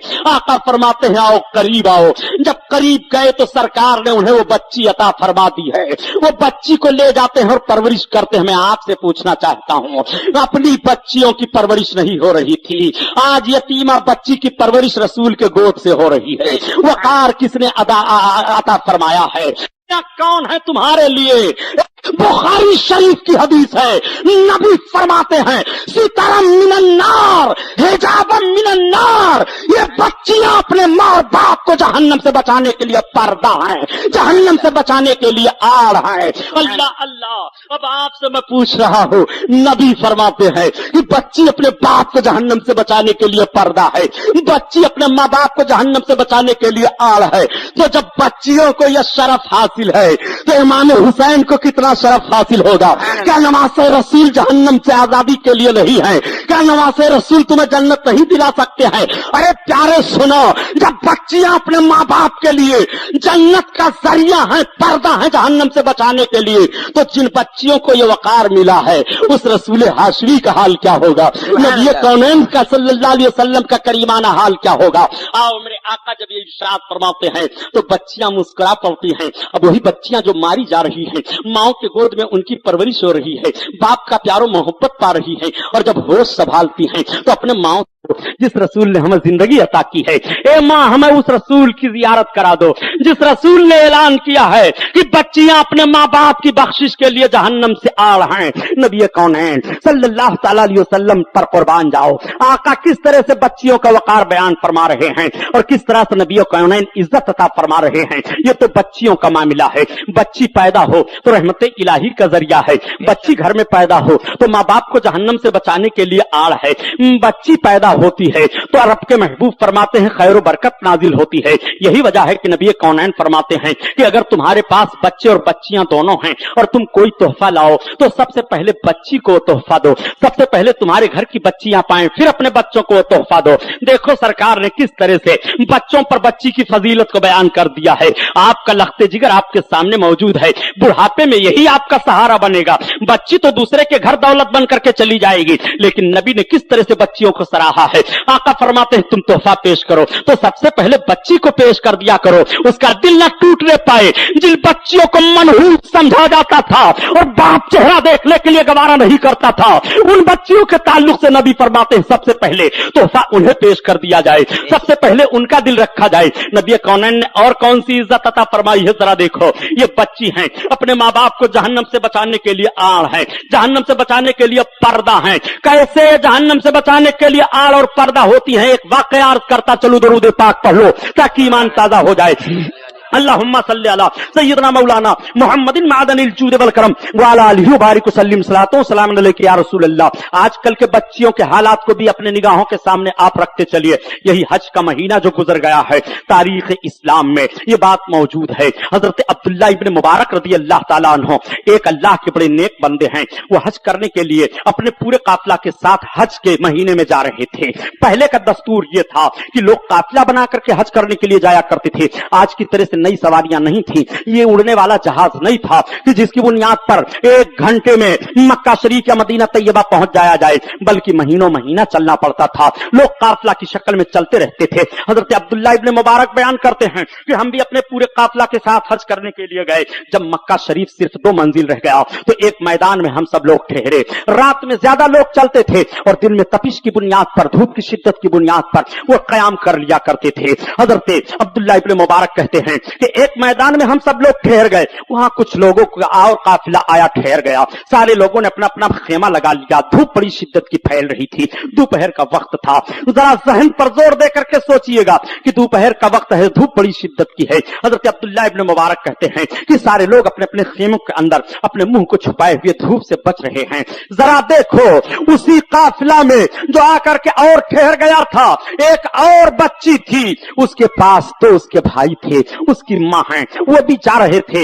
ये तारीख में बात नहीं मिल पा रही है कि वो भी हज के लिए जा रहे थे या यूं ही जा रहे थे तो देखा कि हाजियों का काफिला है और धूप शिद्दत की पड़ रही है तो वही वो भी ठहर गए। मगर बड़ी मजबूर मां थी, उसके पास कुछ खाने के लिए नहीं रह गया था, उसके पास कोई चीज नहीं है जो अपने दोनों बच्चों को और बच्ची को खाने के लिए दे। उस मां के अंदर कैसी गैरत है, मां दूसरों के सामने हाथ नहीं फैलाती है कि मेरे बच्चे भूखे हैं कुछ दे दो, ना तो अपने बेटी को भेजती है बेटी किसी से कुछ मांग लाओ। आज जब इस्लामी माहौल को मुलाहजा कीजिए तो रमजान शरीफ का महीना आता है, नकाब ओढ़ करके ये सारी औरतें लाइन में खड़ी होती हैं। इस्लाम की आबरूई हरामखोरों ने लूट लिया है। मजहब इस्लाम भीख मांगने से कितनी शिद्दत से मना करता है। ये नकाब ओढ़ करके सेठों के दरवाजों पर, ऑफिसों में घुस घुस करके जाती हैं, अपनी मजबूरियां बयान करती हैं। इन औरतों की गैरत मर गई है। औरत महकूम है, अगर उसकी शादी हो गई है तो सारी जिम्मेदारी उसके शौहर पर है। रब कुरान में बयान फरमाता है अर्रिजालु क़व्वामूना अलन निसा, मर्द औरतों पर हाकिम हैं। जब तुम हाकिम हो और तुम्हारी बीवी तुम्हारी महकूम है तो सारी जिम्मेदारी तुम्हारे ऊपर है, तुम्हारे बच्चों की जिम्मेदारी तुम्हारे ऊपर है, तुम्हारे बच्चों की जिम्मेदारी तुम्हारे ऊपर है। तुम्हारी हथेली को मजबूत किया गया है, तुम्हारे बाजू को मजबूत किया गया है, तुम्हें पसीना बहाने के लिए कहा गया है। ऐसा नहीं है कि तुम बैठ करके शराब की बोतल चढ़ाओ और तुम्हारी बीवी मजदूरी करके लाए बच्चों की परवरिश करे, इस्लाम का खून मत करो। ए भीख मांगने वाली औरतों, नकाब ओढ़ करके मजहब इस्लाम का वकार मत बेचो। मजहब इस्लाम तुम्हें कितनी गैरत दिला रहा है, आओ जरा देखो। बहुत खुल करके आज बयान कर रहा हूं। नबी कौनैन सल्लल्लाहु तआला अलैहि वसल्लम की ये उम्मत की एक औरत है, दोनों बच्चे भूखे हैं, बड़ी शिद्दत की धूप पड़ रही है, बच्ची 8 साल है। जब भाई बेकरार हो जाते हैं, मां की आंखें बरसने लगती हैं। गैरत इजाजत नहीं देती है कि किसी खेमे वाले से कुछ मांग लिया जाए। बच्ची ने देखा धूप बड़ी शिद्दत की फैली हुई है, सारे लोग अपने अपने मुंह को अपने अपने खेमों में छुपाए हैं, कोई बाहर नहीं है। ये 9 साल बच्ची अपने माँ से कहती है, माँ ठहर जाओ, इस वक्त कोई बाहर नहीं है। माँ तुम तो ना जाओ, लेकिन मैं बाहर निकलती हूँ, हो सकता है कोई गिरी पड़ी चीज मिल जाए। माँ मैं ले आती हूँ, इन भाइयों को खिला दो, इनकी जिंदगी बच जाए। वो बेटी निकल पड़ती है, माँ की आंखें भीगी हुई हैं। वो बच्ची चली जा रही है, इधर उधर दौड़ रही है, मैदान में कुछ तलाश रही है। हजरत अब्दुल्लाह इब्न मुबारक कहते हैं कि मैं देख रहा था अपने खेमे से कि एक 8-9 साल बच्ची मैदान में निकल करके ये कुछ तलाश रही है, कोई मामला जरूर है। सारे लोग तो धूप की शिद्दत से अपने अपने खेमों में बैठे हुए हैं, मुंह छुपाए, मगर ये बच्ची क्यों धूप में दौड़ रही है? बच्ची के माथे पर पसीना बह रहा है, बच्ची पांव नंगे हैं, दौड़ रही है रेत में, उसके पांव में छाले पड़ गए होंगे। हजरत अब्दुल्लाह इब्न मुबारक निकल पड़ते हैं कि जरूर इस पर कोई मुसीबत है। निकल करके जब उस बच्ची के करीब आए तो आप आवाज देते हैं, ये बेटी बता तू कौन है, क्यों मैदान में दौड़ रही है? उसने पीछे घूम करके देखा, आंखें बरसने लगी, गंभीर आवाज में, रुधी हुई आवाज से अर्ज करती है, या शेख मुझको मेरी हालत पर छोड़ दीजिए। हजरत अब्दुल्लाह इब्न मुबारक कहते हैं, बेटी बता दे, आखिर सारे लोग तो अपने अपने खेमों में हैं, तू मैदान में क्यों दौड़ रही है? बेटी ठहर जाती है, आंखों से आंसू बरस रहे हैं। हजरत अब्दुल्लाह इब्न मुबारक कहते हैं, बेटी बता तो दे। तब तक उस बच्ची ने अपने दामन में कुछ उठा करके रखा था, दामन को छोड़ दिया। दामन का छोड़ना था, दुपट्टे को अपने सर पर संभाला, नीचे एक मरा हुआ परिंदा गिर पड़ता है। हजरत अब्दुल्लाह इब्न मुबारक करीब खड़े हो जाते हैं, पूछते हैं, बेटी ये क्या मामला है? ये गिरा हुआ परिंदा, मरा हुआ परिंदा तुमने क्यों अपने दामन में रखा था? बेटी कहती है, या शेख मेरी माँ वो देखो जो खेमा दिखाई दे रहा है उसमें है, और मेरे 2 छोटे छोटे भाई हैं। या शेख मेरे पास कुछ खाने पीने के लिए नहीं रह गया, मेरे भाइयों की जान जाने वाली है, मेरी माँ रो रही है। गैरत इजाजत नहीं दी रही है कि किसी के सामने भीख मांगी जाए। मैंने अपनी माँ से कहा मैं निकल करके देखती हूँ, अगर कोई गिरी पड़ी चीज मिल जाए तो लाती हूँ। यही मरा हुआ परिंदा था, मैंने उठा लिया, अब इसको ले जाती, मैं भूल करके अपने भाइयों को माँ को देती ताकि उनकी जान बच जाए। जान बचाने के लिए जो चीज हराम है इतनी मिकदार में कि जितनी मिकदार में जान बच जाए, शरीयत इजाजत दे रही है कि जान बचा लो इतने मिकदार से। ये बात नहीं है कि जान बचाने के लिए तुम शराब पीते चले जाओ पेट भर, माज़अल्लाह रब्बिल आलमीन, नहीं नहीं। आका करीम सल्लल्लाहु तआला अलैहि वसल्लम की उम्मत की उस औरत का हाल देखो, उस बच्ची का हाल देखो।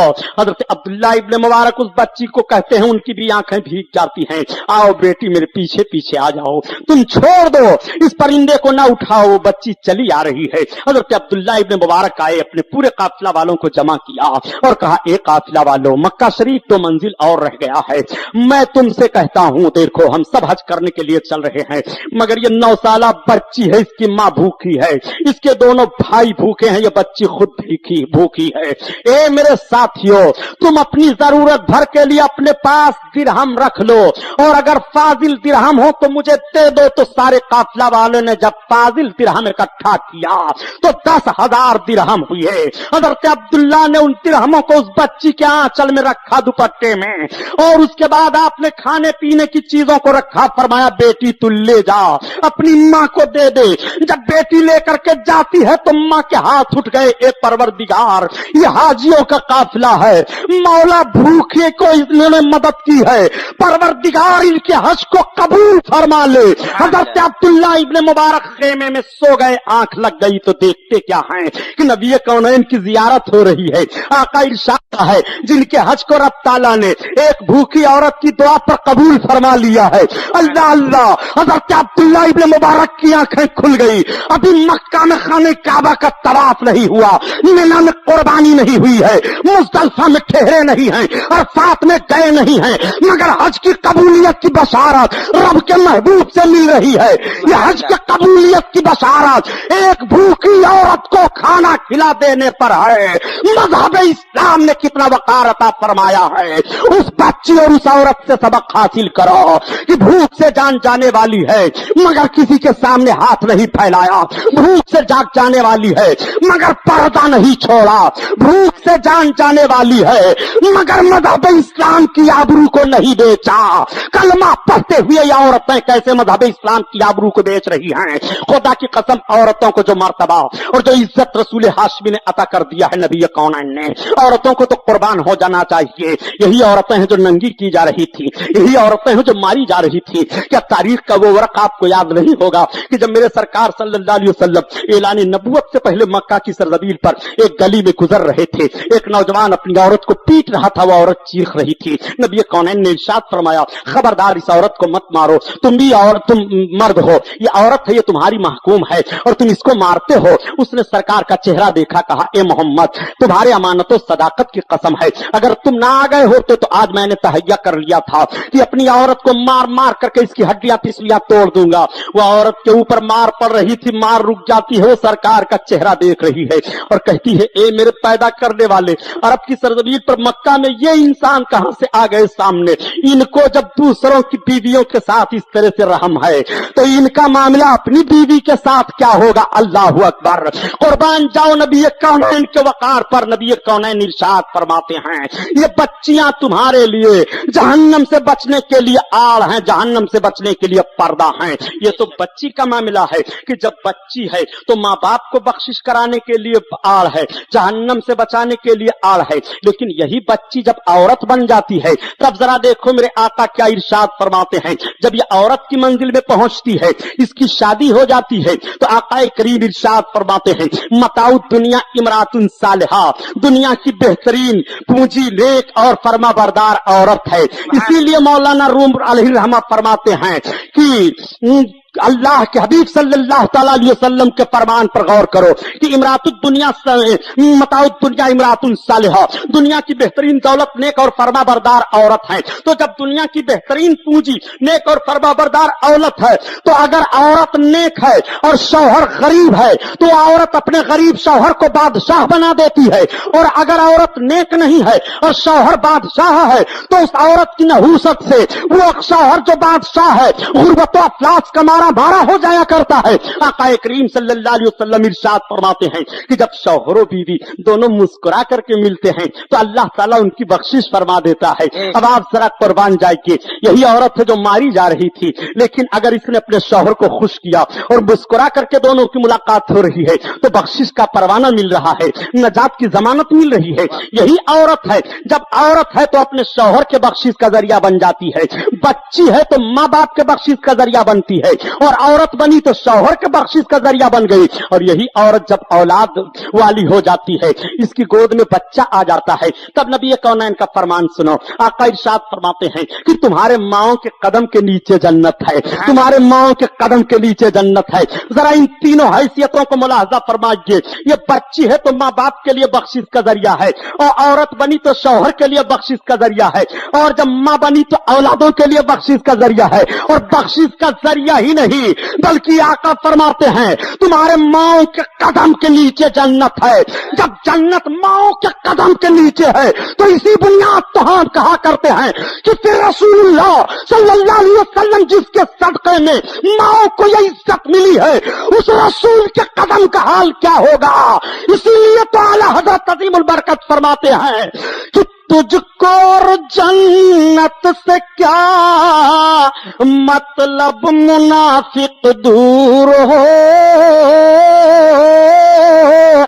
اور ہم رسول اللہ کے جنت رسول اللہ کی. نعرہ تکبیر, نعرہ رسالت, مذہب اسلام, مسلک اعلی حضرت علامہ سبحانی صاحب قبلہ. ہم رسول اللہ کے جنت رسول اللہ کی. نبی کونین کے اختیار پر اعتراض کرنے والوں, سوچو تمہارے ماؤں کے قدم کے نیچے جنت ہے, اور ذرا مائیں بھی سوچ لیں کہ ان کے قدم کے نیچے جنت ہے. یہ سنیما دیکھنے جا رہی ہیں, ان کے قدم کے نیچے جنت ہے. یہ ریڈیو سن رہی ہیں, ان کے قدم کے نیچے جنت ہے. یہ نہ جانے کیا کر رہی ہیں, ان کے قدم کے نیچے جنت ہے. روڈ پر شوہروں سے لڑتی دکھائی دے رہی ہیں, ان کے قدم کے نیچے جنت ہے. تھوڑا سا مزاج میں فرق آ گیا تو دن بھر گالی بکتی ہیں, ان کے قدم کے نیچے جنت ہے. ذرا یہ اپنے قدم کو دیکھیں. جب ماؤں کے قدم کو شریعت نے عزت دے دی ہے تو ماں کے ہاتھ کا عزت کا حال کیا ہوگا, ماں کے چہرے کی عزت کا حال کیا ہوگا. یہی وجہ تو ہے کہ آقا ارشاد فرماتے ہیں جو بچہ سویرے سویرے اپنے ماں باپ کا چہرہ دیکھ لیتا ہے رب تعالیٰ اس کی روزی بڑھا دیتا ہے. سبحان اللہ. اپنے ماں باپ کا چہرہ محبت سے دیکھا کرو, ماں کے قدم کے نیچے جنت ہے. نبی کونین ارشاد فرماتے ہیں جو اپنے ماں باپ کا چہرہ محبت سے دیکھتا ہے اس سے حج مبرور کا ثواب ملتا ہے. سبحان اللہ. جو اپنے ماں باپ کا چہرہ محبت سے دیکھتا ہے رحمت الہی مچل جاتی ہے. ماں راضی ہے تو رب راضی ہے, باپ راضی ہے تو رب راضی ہے. نبی ارشاد فرماتے ہیں کہ رب کی رضا ماں اور باپ کی رضا میں ہے, رب کی خوشی ماں اور باپ کی خوشی میں ہے. اب آپ ذرا سوچو, یہی عورت ہے, یہ اپنے شوہر سے خوش ہو جائے تو اس کے لیے بخشش کا ذریعہ ہے, اپنی اولاد سے خوش ہو جائے تو اولاد کے لیے بخشش کا ذریعہ ہے, اپنے ماں باپ کی پرورش میں ہے تو ماں باپ کے لیے بخشش کا ذریعہ ہے. کیسی عزت مذہب اسلام نے دی ہے. مذہب اسلام پر اعتراض کرتے ہو کہ مذہب اسلام نے تو پردے کی چہار دیواری میں عورتوں کو مقید کر کے رکھ دیا ہے. پیارے سنو, عورتوں کو پردے کی چہار دیواری میں مقید نہیں کیا ہے بلکہ عورتوں کی آبرو کو اسلام نے بچا لی ہے. آؤ سنو سنو, یہی عورتیں تو ہیں. عورتوں نے اللہ کے حبیب صلی اللہ علیہ وسلم کی بارگاہ میں ایک فریاد پیش کی تھی, یا رسول اللہ ہمارے شوہر میدان جنگ میں جاتے ہیں اور میدان جنگ میں جا کر کے وہ اسلام کے مخالفین سے جنگ کرتے ہیں, شہادت انہیں نصیب ہوتی ہے, ان کی گردنیں کٹ جاتی ہیں تلواروں سے, دشمن کے گھوڑے دوڑ جایا کرتے ہیں. یا رسول اللہ انہیں کیا ملتا ہے؟ آقا فرماتے ہیں انہیں شہادت کا درجہ ملتا ہے. یا رسول اللہ شہید کی کتنی فضیلتیں ہیں؟ میرے آقا بیان فرما دیتے ہیں کہ شہید جب جنت میں جائے گا اور اللہ تعالیٰ ارشاد فرمائے گا میرے شہید بندے جنت میں تیرے لیے ہر چیز ہے, تو شہید عرض کرے گا اے پروردگار ہمارے لیے ساری چیزیں تو ہیں مگر جنت میں وہ مزہ میں نہیں پا رہا ہوں جو میں دنیا میں تیرے دشمنوں کے ساتھ لڑنے میں مزہ پا رہا تھا اور میری گردن پر تلوار چل رہی تھی, وہ مزہ مجھے نہیں مل رہا ہے. اللہ اللہ. آقا کریم صلی اللہ علیہ وسلم کے فرمان پر عورتیں عرض کرتی ہیں یا رسول اللہ پھر ہم عورتوں کو اجازت دی جائے ہم بھی میدان جنگ میں چلیں, ہم بھی اسلام کے دشمنوں کے مقابلے میں تلواریں چلائیں, ہماری بھی گردن کٹیں, ہمارے بھی جسم پر گھوڑے دشمنوں کے دوڑیں تو ہمیں بھی وہ درجہ ملے گا. آقا فرماتے ہیں نہیں, مذہب اسلام اس کی اجازت تمہیں نہیں دیتا ہے. عورت میدان جنگ میں جا کر کے تلوار چلانے کے لیے نہیں ہے. عورتوں نے عرض کیا یا رسول اللہ تو پھر میرا درجہ کم ہوا کہ نہیں, ہمیں شہادت کے ثواب سے محروم کیا گیا کہ نہیں؟ آقا فرماتے ہیں نہیں, تم شہادت کے ثواب سے محروم نہیں ہو بلکہ عورتوں سنو, تم اپنے مکان کی چہار دیواری میں رہ کر کے اپنے شوہروں کے امانتوں کی حفاظت کرو, تمہیں وہی ثواب ملے گا جو تمہارے شوہروں کو تلوار کی چھاؤں میں ملتا ہے. عورتوں نے عرض کیا یا رسول اللہ امانت کیا ہے؟ آقا فرماتے ہیں عورت کا سارا وجود اس کے شوہر کے لیے امانت ہے. عورت اپنے عزت کی حفاظت کرے, اپنے وقار کی حفاظت کرے, جو ثواب اس کے شوہر کو میدان جنگ میں تلوار چلاتے وقت ہے وہی ثواب اس کی عورت کو اس کے گھر میں مل رہا. سبحان اللہ. سبحان اللہ. ذرا غور فرمائیے کتنی عزت مذہب اسلام نے عطا کی ہے. پردے کی چہار دیواری میں مقید کیا گیا ہے. عورتوں کو عورت بنا کر کے رکھو. بتاؤں اسلام کیا کہہ رہا ہے عورتوں کے بارے میں؟ اٹھاؤ قرآن تلاوت کرو. رب تعالیٰ ارشاد فرماتا ہے کہ عورتیں تمہارے لیے لباس ہیں اور تم عورتوں کے لیے لباس ہو. قرآن کی آیت کریمہ لباس ہن لباس لکم ولکم لباس, ہاں عورتیں تمہارے لیے لباس ہیں اور تم عورتوں کے لیے لباس ہو. لباس تو سمجھتے ہو نا, میں لباس اتر جائے تو آدمی ننگا ہو جائے, لباس نہ رہے تو آدمی کی عزت کیا ہوگی؟ کوئی آدمی اگر لباس اتار کر کے کاپڑیا نگر کے اس گیٹ سے وہاں تک دوڑے تو سب کہیں گے پاگل ہو گیا, کہیں گے کہ نہیں؟ تو جسم کا لباس اتر جائے تو پاگل قرار دے دیا جاتا ہے, دیوانہ اسے کہا جاتا ہے, اس کی طرف کوئی نگاہ اٹھا کر دیکھتا نہیں ہے. تو رب فرماتا ہے قرآن میں کہ تم عورتوں کے لیے لباس ہو. ذرا غور تو فرمائیے کیسا قانون دیا گیا ہے. تم عورتوں کے لیے لباس ہو. لباس اگر تمہارے جسم کا لباس اتر جائے تو ننگا ہو جاؤ گے. لباس جتنا ہی اچھا ہوتا ہے اس کے جسم کی زینت اتنی ہی بڑھ جاتی ہے. مگر اب تو لباس کا حال عجیب عجیب طرح ہے صاحب. پتہ نہیں چلتا ہے, پیچھے سے دیکھ لو تو پتہ نہیں چلتا یہ لڑکی ہے کہ لڑکا ہے. نوجوان برا نہ مانیں گے. اپنے لباس پر ذرا غور فرمائیے. لباس ہے, پیشاب لگ جائے تو یہ سوچ ہی نہیں پاتے ہیں جھک کر پیشاب کروں کہ کھڑے ہو کر کروں کہ بیٹھ کر کروں. ایسا لباس ہے کہ ان کو بالکل لٹھ کی طرح کھڑا کیے ہوئے ہے. کیونکہ یہ کھوٹل پڑتا ہے. وضو بنا کر کے عصر کی نماز پڑھ لوں تو میں بھی کچھ چائے وائے پی لوں. تو وضو بنایا, عصر کی نماز ادا کیا, اور جب چائے پینے کے لیے گیا تو جب میں وضو بنا رہا تھا نل پر تو بس سے جتنے لوگ اترے سب بالکل لنکا کی طرف منہ کیے ہیں. سب کی نلیاں کھلی ہوئی ہیں. تو مجھے اتنی غیرت آئی, میں سوچنے لگا کہ یا اللہ اس میں مسلمان نوجوان نہیں ہے کیا. تو جو پکوڑی لگا رہا تھا, چائے بنا رہا تھا, وہ بھی نیکر پہنے اور کھڑے کھڑے موت رہا تھا, موت کر کے آیا پکوڑی لگا رہا ہے. تو اتنی کھل پیدا ہوئی. اسی تاریخ سے آج تک میری ہمت نہیں ہوتی ہے کہ کہیں بس سے اترنے کے بعد ایسے ہوٹلوں پر چائے پی لوں. یہ صفائی ہے. آقا ارشاد فرماتے ہیں تم حالت طہارت فإن یوشع علیک الرزق, تم ہمیشہ پاک و صاف رہا کرو, تم پر تمہاری روزی بڑھا دی جائے گی. سبحان اللہ. ذرا غور کرو, قرآن میں رب کا بیان ہے عورتوں کے لیے لباس تم ہو. اگر عورتیں تمہاری ذمہ داری سے ہٹ کر کے کام کر رہی ہیں تو لباس رہ گئے ہو ان کے لیے.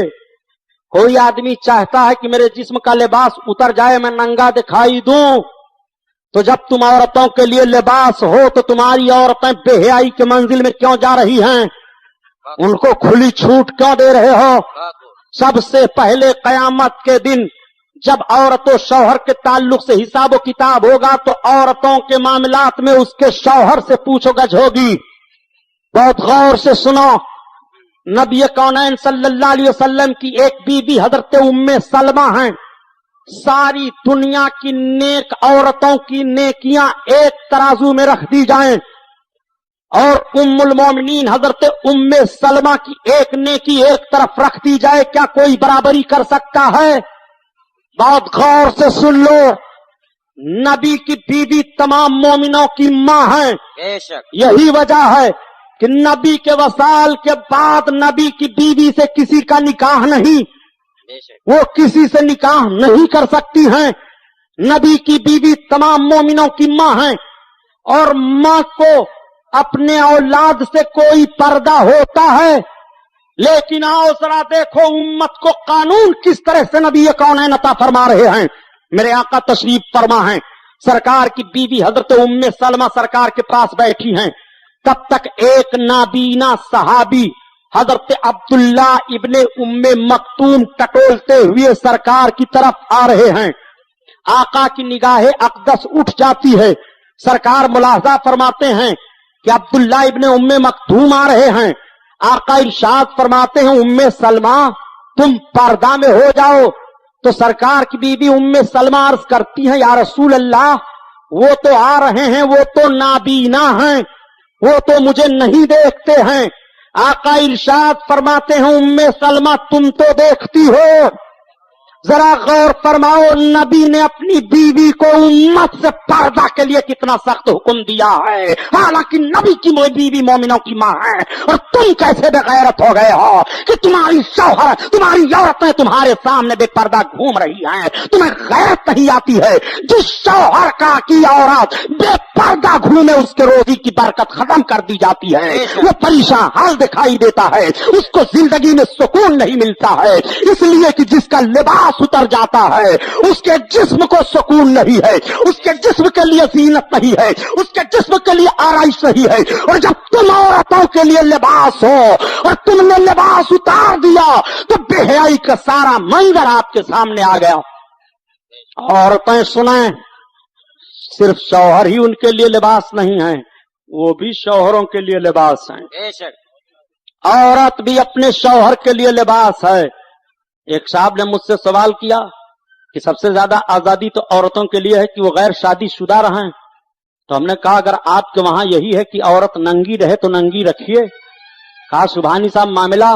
हमने कहा हमारा रब कुरान में बयान फरमाता है कि शौहर औरत के लिए लिबास है, औरत शौहर के लिए लिबास है। अगर कोई औरत ये मिजाज बना ले कि मुझे शादी नहीं करनी है, मुझको शादी से नफरत है, तो कुरान के हुक्म से उसको इशारा मिल रहा है कि वो नंगी है, उसके शौहर है ही नहीं, वो किसी के लिए लिबास नहीं है, ना उसके लिए कोई लिबास है। तो बताओ नंगी हो गई कि नहीं जिसके लिए लिबास ही ना हो। तो शौहर के लिए औरत लिबास है। औरत किस तरह से शौहर के लिए लिबास है?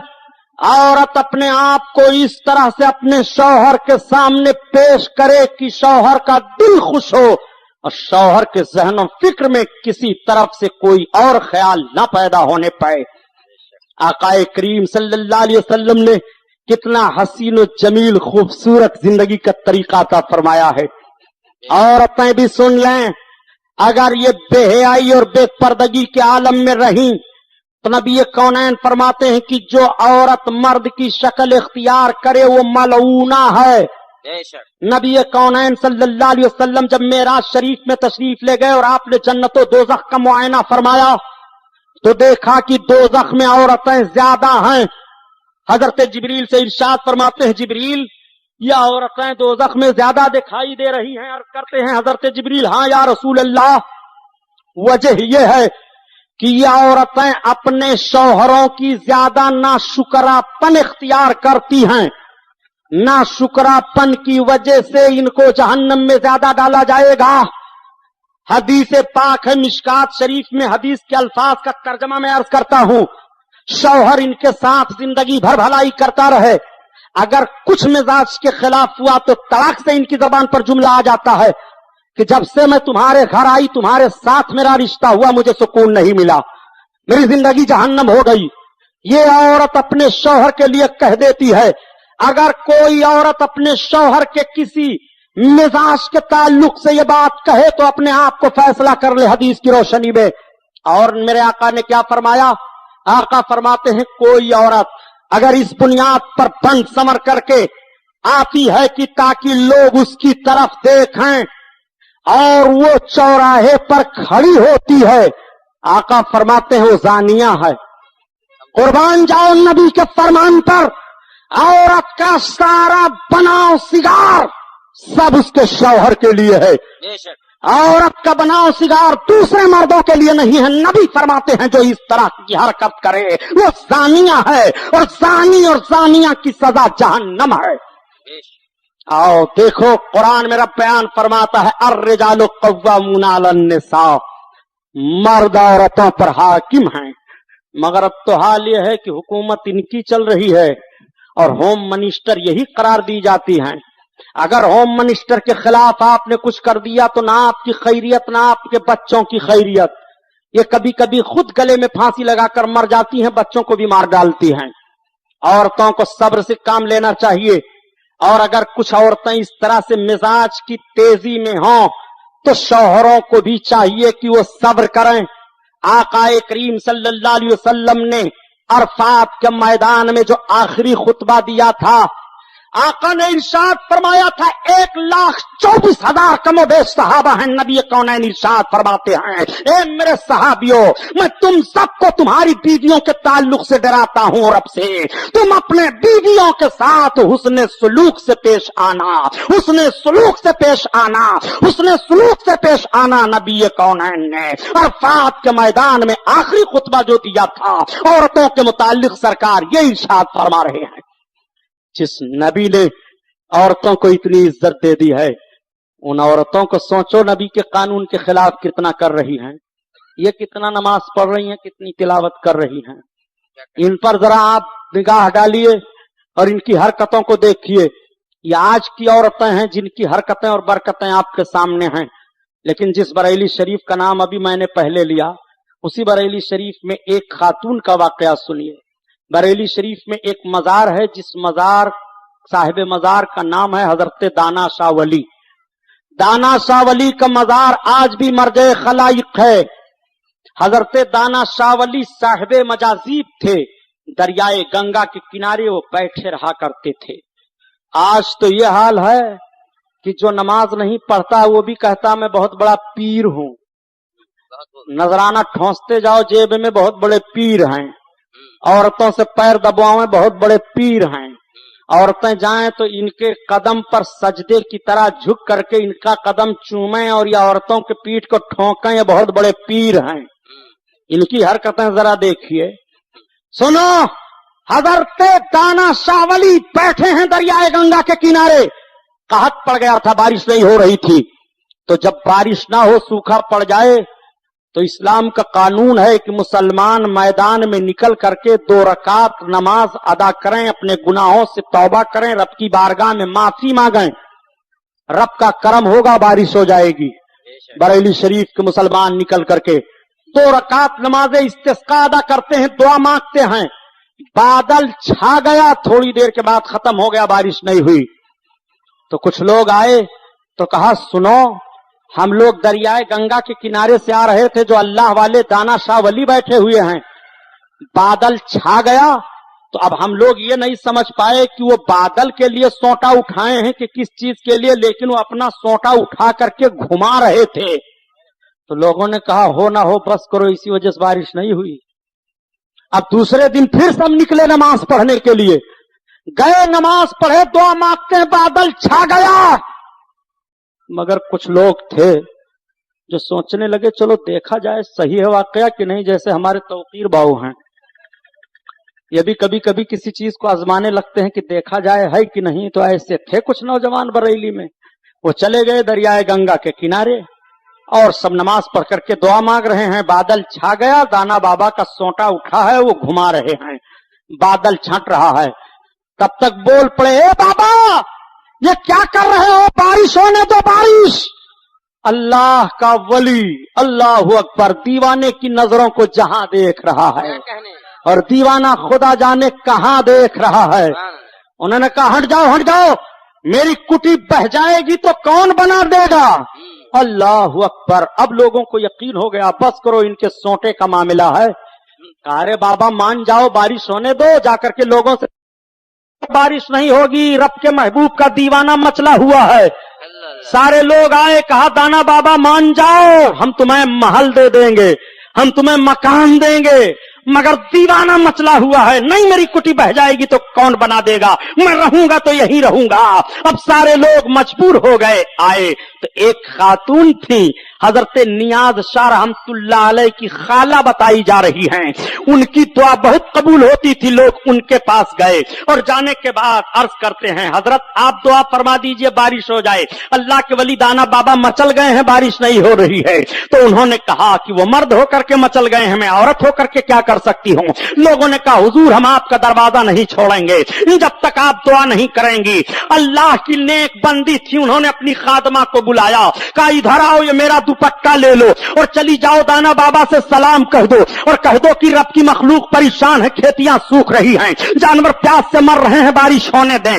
जब वो न मानेंगे तो चिरौरी मिनती करना, जब न मानेंगे तो उनके कदमों पर झुक जाना, जब न मानेंगे तो मेरे दुपट्टे को लहरा देना, बारिश हो जाएगी। अल्लाह अकबर। अब वो खादमा आती है, दाना बाबा को सलाम करती है। दाना बाबा दीवानगी के हालत में है, फरमाते हैं, कैसे आई हो। कहा, दाना बाबा हमारी मुर्शिदा ने हमें भेजा है, आप बारिश होने दीजिए, रब के महबूब के उम्मती सब परेशान हैं, जानवर प्यास से मर रहे हैं, खेतियां सूख रही हैं, आप अपना सोटा घुमा रहे हैं। कहा, चल चल हट जा, मेरी कुटी बह जाएगी तो कौन बना देगा। कहा, दाना बाबा मान जाओ। अब वो चिरौरी पर चिरौरी करती चली जा रही है। जब दाना बाबा किसी हालत में नहीं मान रहे हैं तो उन्होंने अपने मुर्शिदा का दुपट्टा लहराया, दुपट्टा हिल रहा है, बादल छा रहा है, बारिश होने लगी और दाना बाबा का सोटा उठ गया, सोटा घूम रहा है। उनकी कुटी पर पानी का एक कतरा नहीं गिरा और पूरा बरेली जलथल हो गया।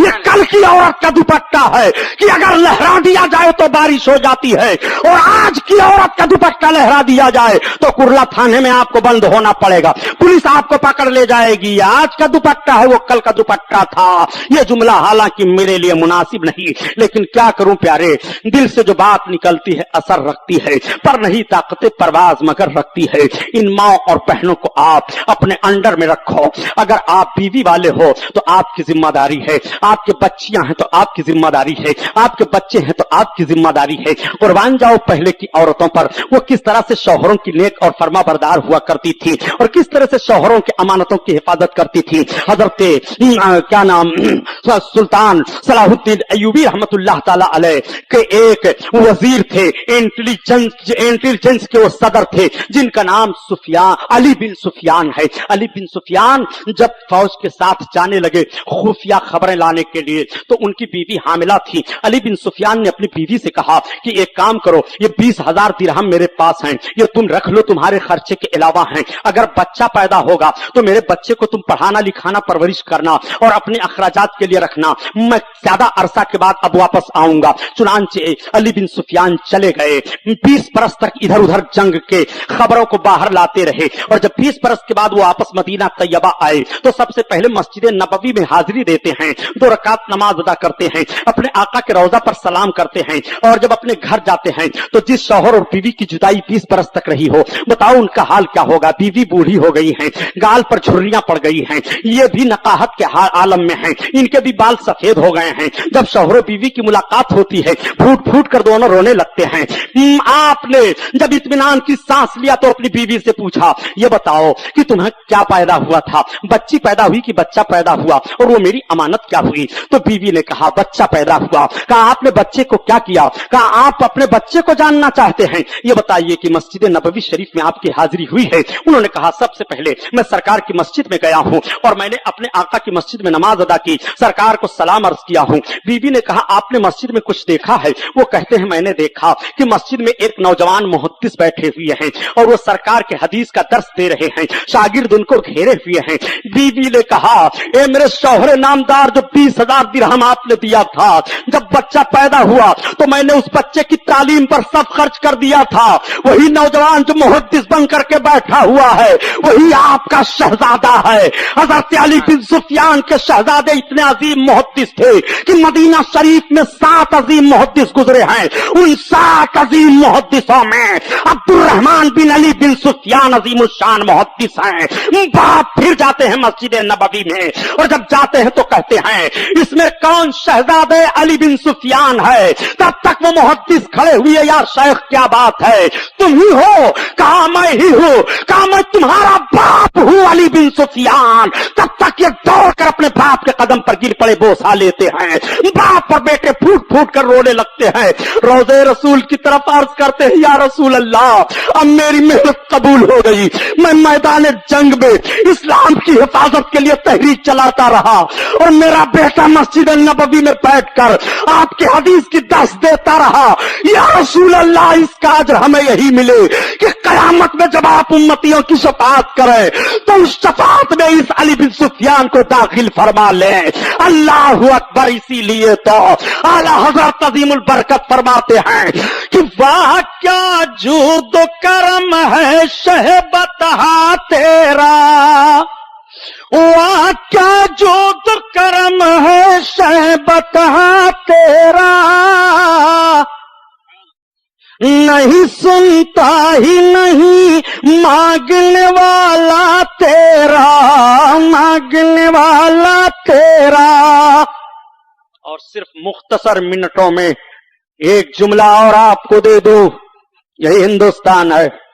औरतें कभी कभी पैर की जंजीर बन जाया करती हैं और कभी कभी यही औरतें इस्लाम की तहरीक की एक मिसाल बन जाया करती हैं। भारत की सरजमीन पर जब शहाबुद्दीन शाहजहां का मामला आया और नूर जहां को ये अपनी बीवी बना करके ले आए, तो आपने तारीखों में सुना होगा कि नूर जहां को बड़ी मोहब्बत थी अपने शौहर से, और सलीम बादशाह इनका लक़ब है, सलीम को बड़ी मोहब्बत है नूर जहां से। जब ये बैठते थे अदालत में अपने अरकाने सल्तनत के साथ तो पर्दा लगता था, पर्दे के आड़ से नूर जहां अपने शौहर सलीम के पुष्ट पर हाथ रखे रहती थी। तब तक सलीम रहते थे दरबार आम में, और जब नूर जहां हाथ उठा लेती तो सलीम उठ करके चले आते थे। इतने लम्हे की भी जुदाई अपनी बीवी से बर्दाश्त नहीं है। मोहब्बत की ये निशानी देखो। लेकिन उसी अजीम मर्द ने मोहब्बत रसूल पर सबको कुर्बान कर दिया। सुभान अल्लाह। जब नूरजहां ने देखा कि मेरी मोहब्बत में मेरा शौहर इस तरह से है, तो शियों को दावत दे दी। बातें इधर उधर की होने लगी। चूंकि नूरजहां ईरान से आई थी और औरत के मायके का कुत्ता भी उसके लिए प्यारा होता है, यह फितरत है। सलीम बादशाह को इधर उधर करके फेरना शुरू किया। बादशाह ने डांटा, खबरदार, यह अकीदे का मामला है।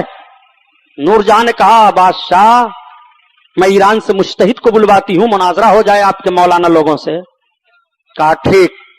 मुश्तहिद बुलवा लिए गए। अब्दुल्ला शूस्तरी ईरान से बुलवाया गया, उनका बहुत बड़ा मुश्तहिद था।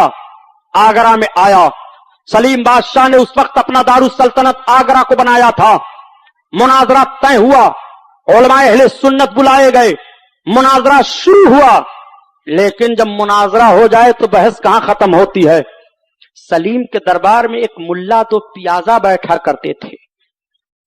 जैसे हम लोगों की मजलिस में तौकीर साहब बैठते रहते हैं तो बड़ा लुत्फ आता है लोगों को, एक से एक जुमला ये इस्तेमाल करते हैं। मुल्ला दो पियाजा थे, मगर वो मुल्ला थे और तौकीर साहब तो खुल्ला हैं। मुल्ला दो पियाजा ने देखा ही तो बड़ी लंबी बहस हो गई। का बादशाह कहा, कई मुनाजरा महीनों महीना नहीं खत्म होगा, हमको मुनाजिर बनाइए इधर से। का तुम मुनाजरा करोगे? कहा, कारे वो ईरान से आया है। कहा मैं हिंदुस्तान का हूं, मुनाजरा मैं करूंगा। उलमा अहले सुन्नत ने कहा ठीक, एड़ बेड़ सवाल करता है, इसके सवाल का जवाब देने के लिए मुल्ला दो पियाजा ही को भेजो।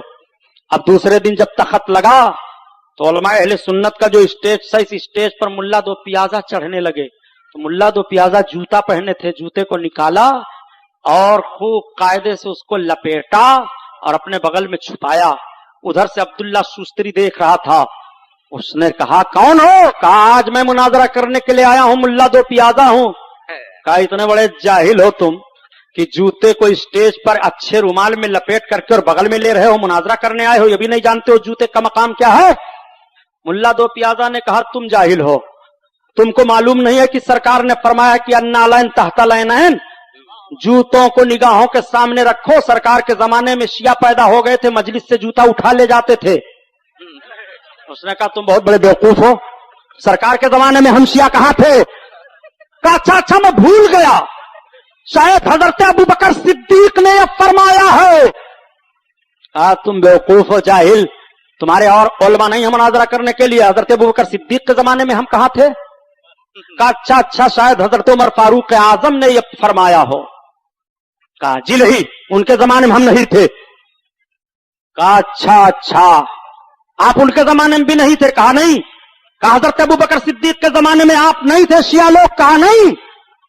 तब तक मुल्ला दो पियादा ने कहा बादशाह, जब ये जमात ना रसूल के जाहिरी हयात में थी, ना अबू बकर के, ना हजरत उमर के, तो ये बाद में पैदा हुए हैं, तो ये कैसे हक पर हैं? हम तो हक पर हैं कि हम ही सरकार की वो जमात हैं जिसके लिए नजात का परवाना दिया गया है। सुभान अल्लाह। तो मुनाजरे में जीत तो हो गई, लेकिन अभी मुनाजरा खत्म नहीं हुआ। फिर मुल्ला दो पियादा ने कहा अच्छा सुनो, तुम तो उस जमाने में नहीं थे, लेकिन बताओ अबू बकर कैसे थे? तो उसने हजरत अबू बकर की तारीफ की और कहा सब कुछ उनके अंदर खूबियां पाई जा रही थी, मगर उनको खिलाफत का हक नहीं था, पहली खिलाफत का। कहा अच्छा हजरत उमर, तो उनकी भी तारीफ किया, हजरत उस्मान उनकी भी तारीफ किया, हजरत अली, तो हजरत अली की तो तारीफ किया ही, हजरत इमाम हसन उनकी भी तारीफ, हजरत इमाम हुसैन उनकी भी तारीफ। अब मुल्ला दो पियाजा जितने बुजुर्गों का नाम उनको याद था, सबका नाम ले लेकर के पूछते रहे, वो जवाब देता रहा। जब ईरान, इराक, हरमैन, तैयबैन, सारे बुजुर्गों को जितने नाम याद थे ये पूछ चुके, तो घंटों गुजर गया, ये जवाब देते देते आजिज आ गया था। तब मुल्ला दो पियाजा ने कहा सुनो, बस एक बुजुर्ग की तारीख और बयान कर दो तुम। कहा वो कौन? कहा ये बता दो कि सलीम चिश्ती, इनके ताल्लुक से तुम्हारा क्या ख्याल है? ये हिंदुस्तान के बुजुर्ग हैं, फतेहपुर सिकरी में इनका मजार है। तब तक अब्दुल्ला शूस्तरी ने कहा खामोश हो जाओ, मैं क्या जानूं हिंदुस्तान के बुजुर्ग सलीम चिश्ती किस खेत के मूली थे। इतना सुनना था कि सलीम बादशाह ने कहा खैर जा अब्दुल्ला शूस्तरी, तुझे नहीं मालूम है सलीम चिश्ती कौन है? میرے باپ اکبر کو کوئی اولاد نہیں تھی, اس نے منت مانی تھی, حاضری دی تھی ان کی بارگاہ میں, اور میں سلیم چشتی کی دعا سے پیدا ہوا تھا, انہی کے نام پر میرا نام رکھا گیا. تو نے ان کی شان میں توہین کی ہے کہ وہ کس کھیت کے مولی تھے, میں نہیں جانتا ہوں. اب تیری زبان کاٹی جائے گی, اب تجھے تیرا گلا کاٹا جائے گا. جیسے سلطان کی زبان سے اس بات کو لوگوں نے سنا, سناٹا چھا گیا. نور جہاں پردے میں بیٹھی تھی, نور جہاں نے ہاتھ لگاتے ہوئے کہا, یا سلطان اس کو معاف کر دو, یہ ہندوستان کے بزرگ کو نہیں جانتے ہیں. تب تک سلیم نے کہا, جانے جانا جادادام, ایمان نہ دادام, میں نے تجھ کو جان دیا ہے, ایمان نہیں دیا ہے. اس نے اللہ کے ولی کے شان میں توہین کی ہے, اس کی گردن کاٹی جائے گی, اس کی زبان کاٹی جائے گی, اس کو سزا دی جائے گی. آگرہ کی سرزمین پر عبداللہ شوستری کو پھانسی کے پھندے پر چڑھا دیا گیا. آج بھی عبداللہ شوستری کی قبر پر ہندوستان کے رافضی ماتم کر رہے ہیں. یہ وہی تاریخ تو ہے جس عورت کی محبت پر, ولی کی محبت پر, عورت کی محبت کو قربان کر دیا تھا سلیم چشتی نے. یہی عورت ہے کبھی پیر کی زنجیر بن جاتی ہے, یہی عورت ہے کبھی اسلام کی تحریک بن جایا کرتی ہے. الرجال قوامون علی النساء, مرد عورتوں پر حاکم ہیں. جب کوئی عورت نماز صبح ادا کرنے کے بعد اپنے ہاتھوں کو آنچل کے آڑ میں اٹھا کر اپنے شوہر اپنے بچوں کے لیے دعا مانگتی ہے تو خدا کی رحمت مچل جایا کرتی ہے. اس لیے اے مسلمانوں, مذہب اسلام کا پیغام عورتوں کو پردہ میں رہنا ہے, بے حیائیوں سے بچانا ہے. کربلا کے پیغام میں سے ایک پیغام یہ بھی تھا, امام حسین کی بہن نے یزیدیوں کا یلغار ہوا تھا, اور جب یزیدی خیمے پر حملہ آور ہوئے تھے تو یہی کہا تھا زینب نے, میں حسین کی بہن علی کی بیٹی ہوں. اے یزیدیوں, تم اتنے بے غیرت ہو گئے ہو کہ تمہیں رسول اللہ کی شہزادیوں کے پردے کا بھی لحاظ نہیں ہے. تو عمرو بن سعد ہٹ گیا تھا اور سب کو ہٹا لیا تھا. اعلیٰ حضرت عظیم البرکت اسی لیے کہتے ہیں یہ اسلام کی عورتیں تھیں, یہ ان کا مزاج تھا کہ جس کا آنچل نہ دیکھا مہو مہر نے, اس ردائے نزاہت پہ لاکھوں سلام, لاکھوں سلام. نبی کی بیٹی خاتون جنت فاطمہ زہرا نے حضرت علی سے وصیت کی تھی, اے علی جب میرا انتقال ہو اور علی میرا جنازہ ہو تو میرے جنازے کو رات کی تاریکی میں دفن کیجئے گا. میں نبی کی شہزادی ہوں, کسی کی نگاہ میرے جنازے پر نہ پڑنے پائے. یہ نبی کی شہزادی نے پردے کا پیغام دیا تھا. رسول اللہ کی بیٹی نے امت کی عورتوں کو جیون بتانے کا درس حیات مرتب فرما دیا تھا. اس لیے اے لوگوں, اپنے گھر کی عورتوں اور بچیوں اور سارے بچوں کے ذمہ دار تم ہو. خدا قرآن میں بیان فرماتا ہے, یا ایھا الذین آمنوا قوا انفسکم واہلیکم نارا, اے ایمان والو تم اپنے آپ کو جہنم سے بچاؤ اور اپنے بال بچوں کو جہنم سے بچاؤ, بچاؤ, بچاؤ. انشاءاللہ کل سے فضائل اہل بیت کے عنوان پر بیان ہوگا. آپ لوگ ٹھیک 9 بجے آ جائیے. یہ محفل نور زندہ باد, پائندہ باد. بارگاہ رسالت میں کھڑے ہو کر سلام. مصطفیٰ کا ثانی کوئی دوسرا نہیں ہے, میرے مصطفیٰ کا ثانی کوئی دوسرا نہیں ہے. کسی انجمن میں ایسا, کسی انجمن میں ایسا کوئی آئینہ نہیں ہے. کسی انجمن میں ایسا کوئی آئینہ نہیں ہے. کسی انجمن میں ایسا کوئی آئینہ نہیں ہے. کسی انجمن میں ایسا کوئی آئینہ نہیں ہے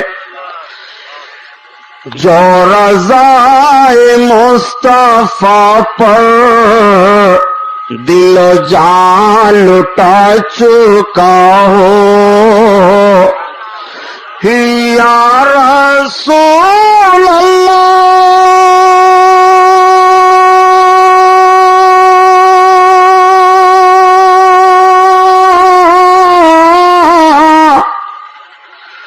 جو رضا مصطفیٰ پر دل جان لٹا چکا ہو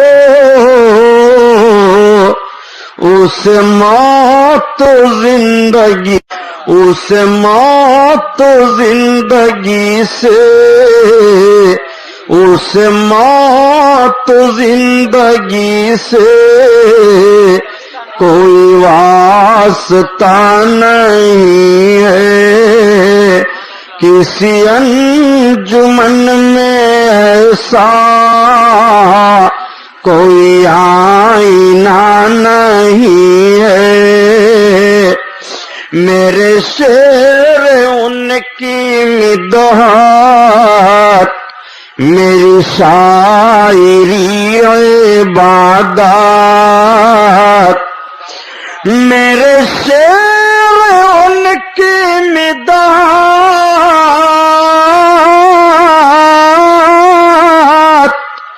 میری شاعری عبادت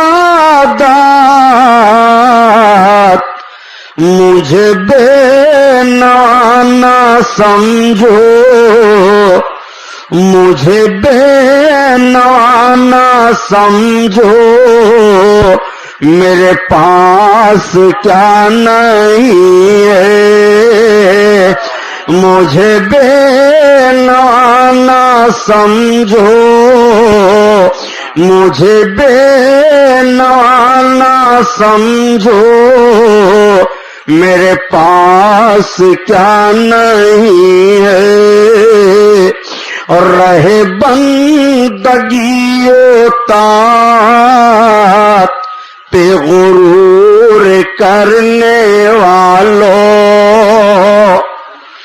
یا حبیب اللہ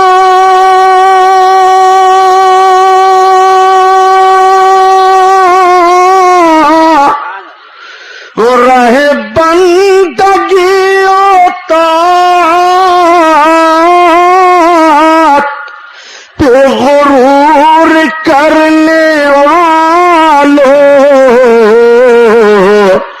نہ مدینے سے گزرے کوئی راستہ نہیں ہے نہ مدینے سے گزرے نہ مدینے سے گزرے کوئی راستہ نہیں ہے اور مجھے مانگنا ہے جو کچھ میں انہیں سے مانگ لوں گا مجھے مانگنا ہے جو کچھ میں انہیں سے مانگ لوں گا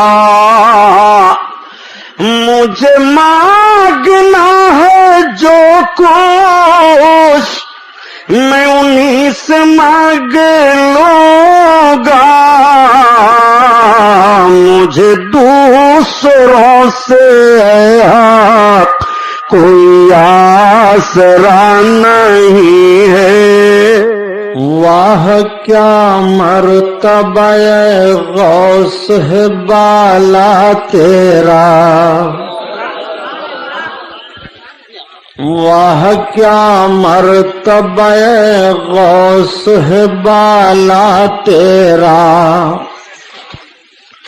واہ کیا مرتبہ غوث ہے بالا تیرا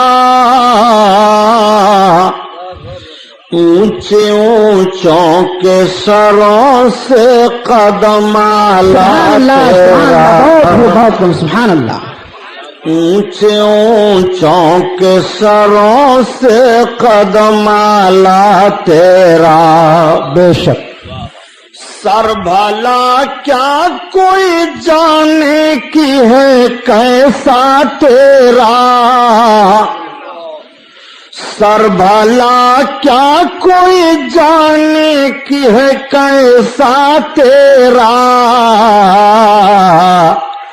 اولیاء ملتے ہیں آنکھیں وہ ہے تلوار تیرا سبحان اللہ بہت خوب اولیاء ملتے ہیں آنکھیں وہ ہے تلوار تیرا ورفعنا لک ذکرک سایہ تجھ پر کیا کہنا بہت ورفعنا لک ذکرک سایہ تجھ پر بول بالا ہے تیرا ذکر ہے اونچا تیرا اللہ بے شک بول بالا ہے تیرا ذکر ہے اونچا تیرا کیا دادے جس پہ حمایت کہو پنجا تیرا اللہ بے شک کیا دادے جس پہ حمایت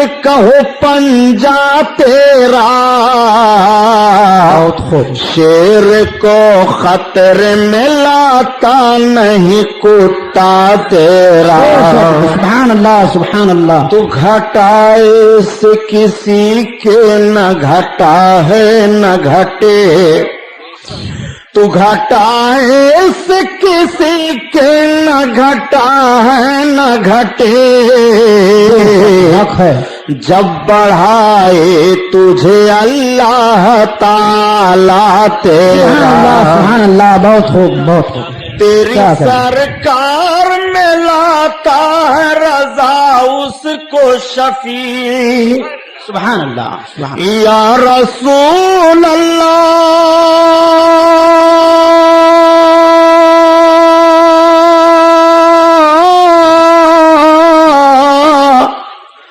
تیری سرکار میں لاتا ہے رضا اس کو شفیع سبحان اللہ جو میرا غوث ہے اور لاڈلا بیٹا تیرا سبحان اللہ نعرہ تکبیر نعرہ رسالت جشن غوث العظم سبحان جو اللہ میرا غوث ہے اور لاڈلا بیٹا تیرا بہت تیرا غوث ہے طیبایا طبیعت تو غم میں گھبرائے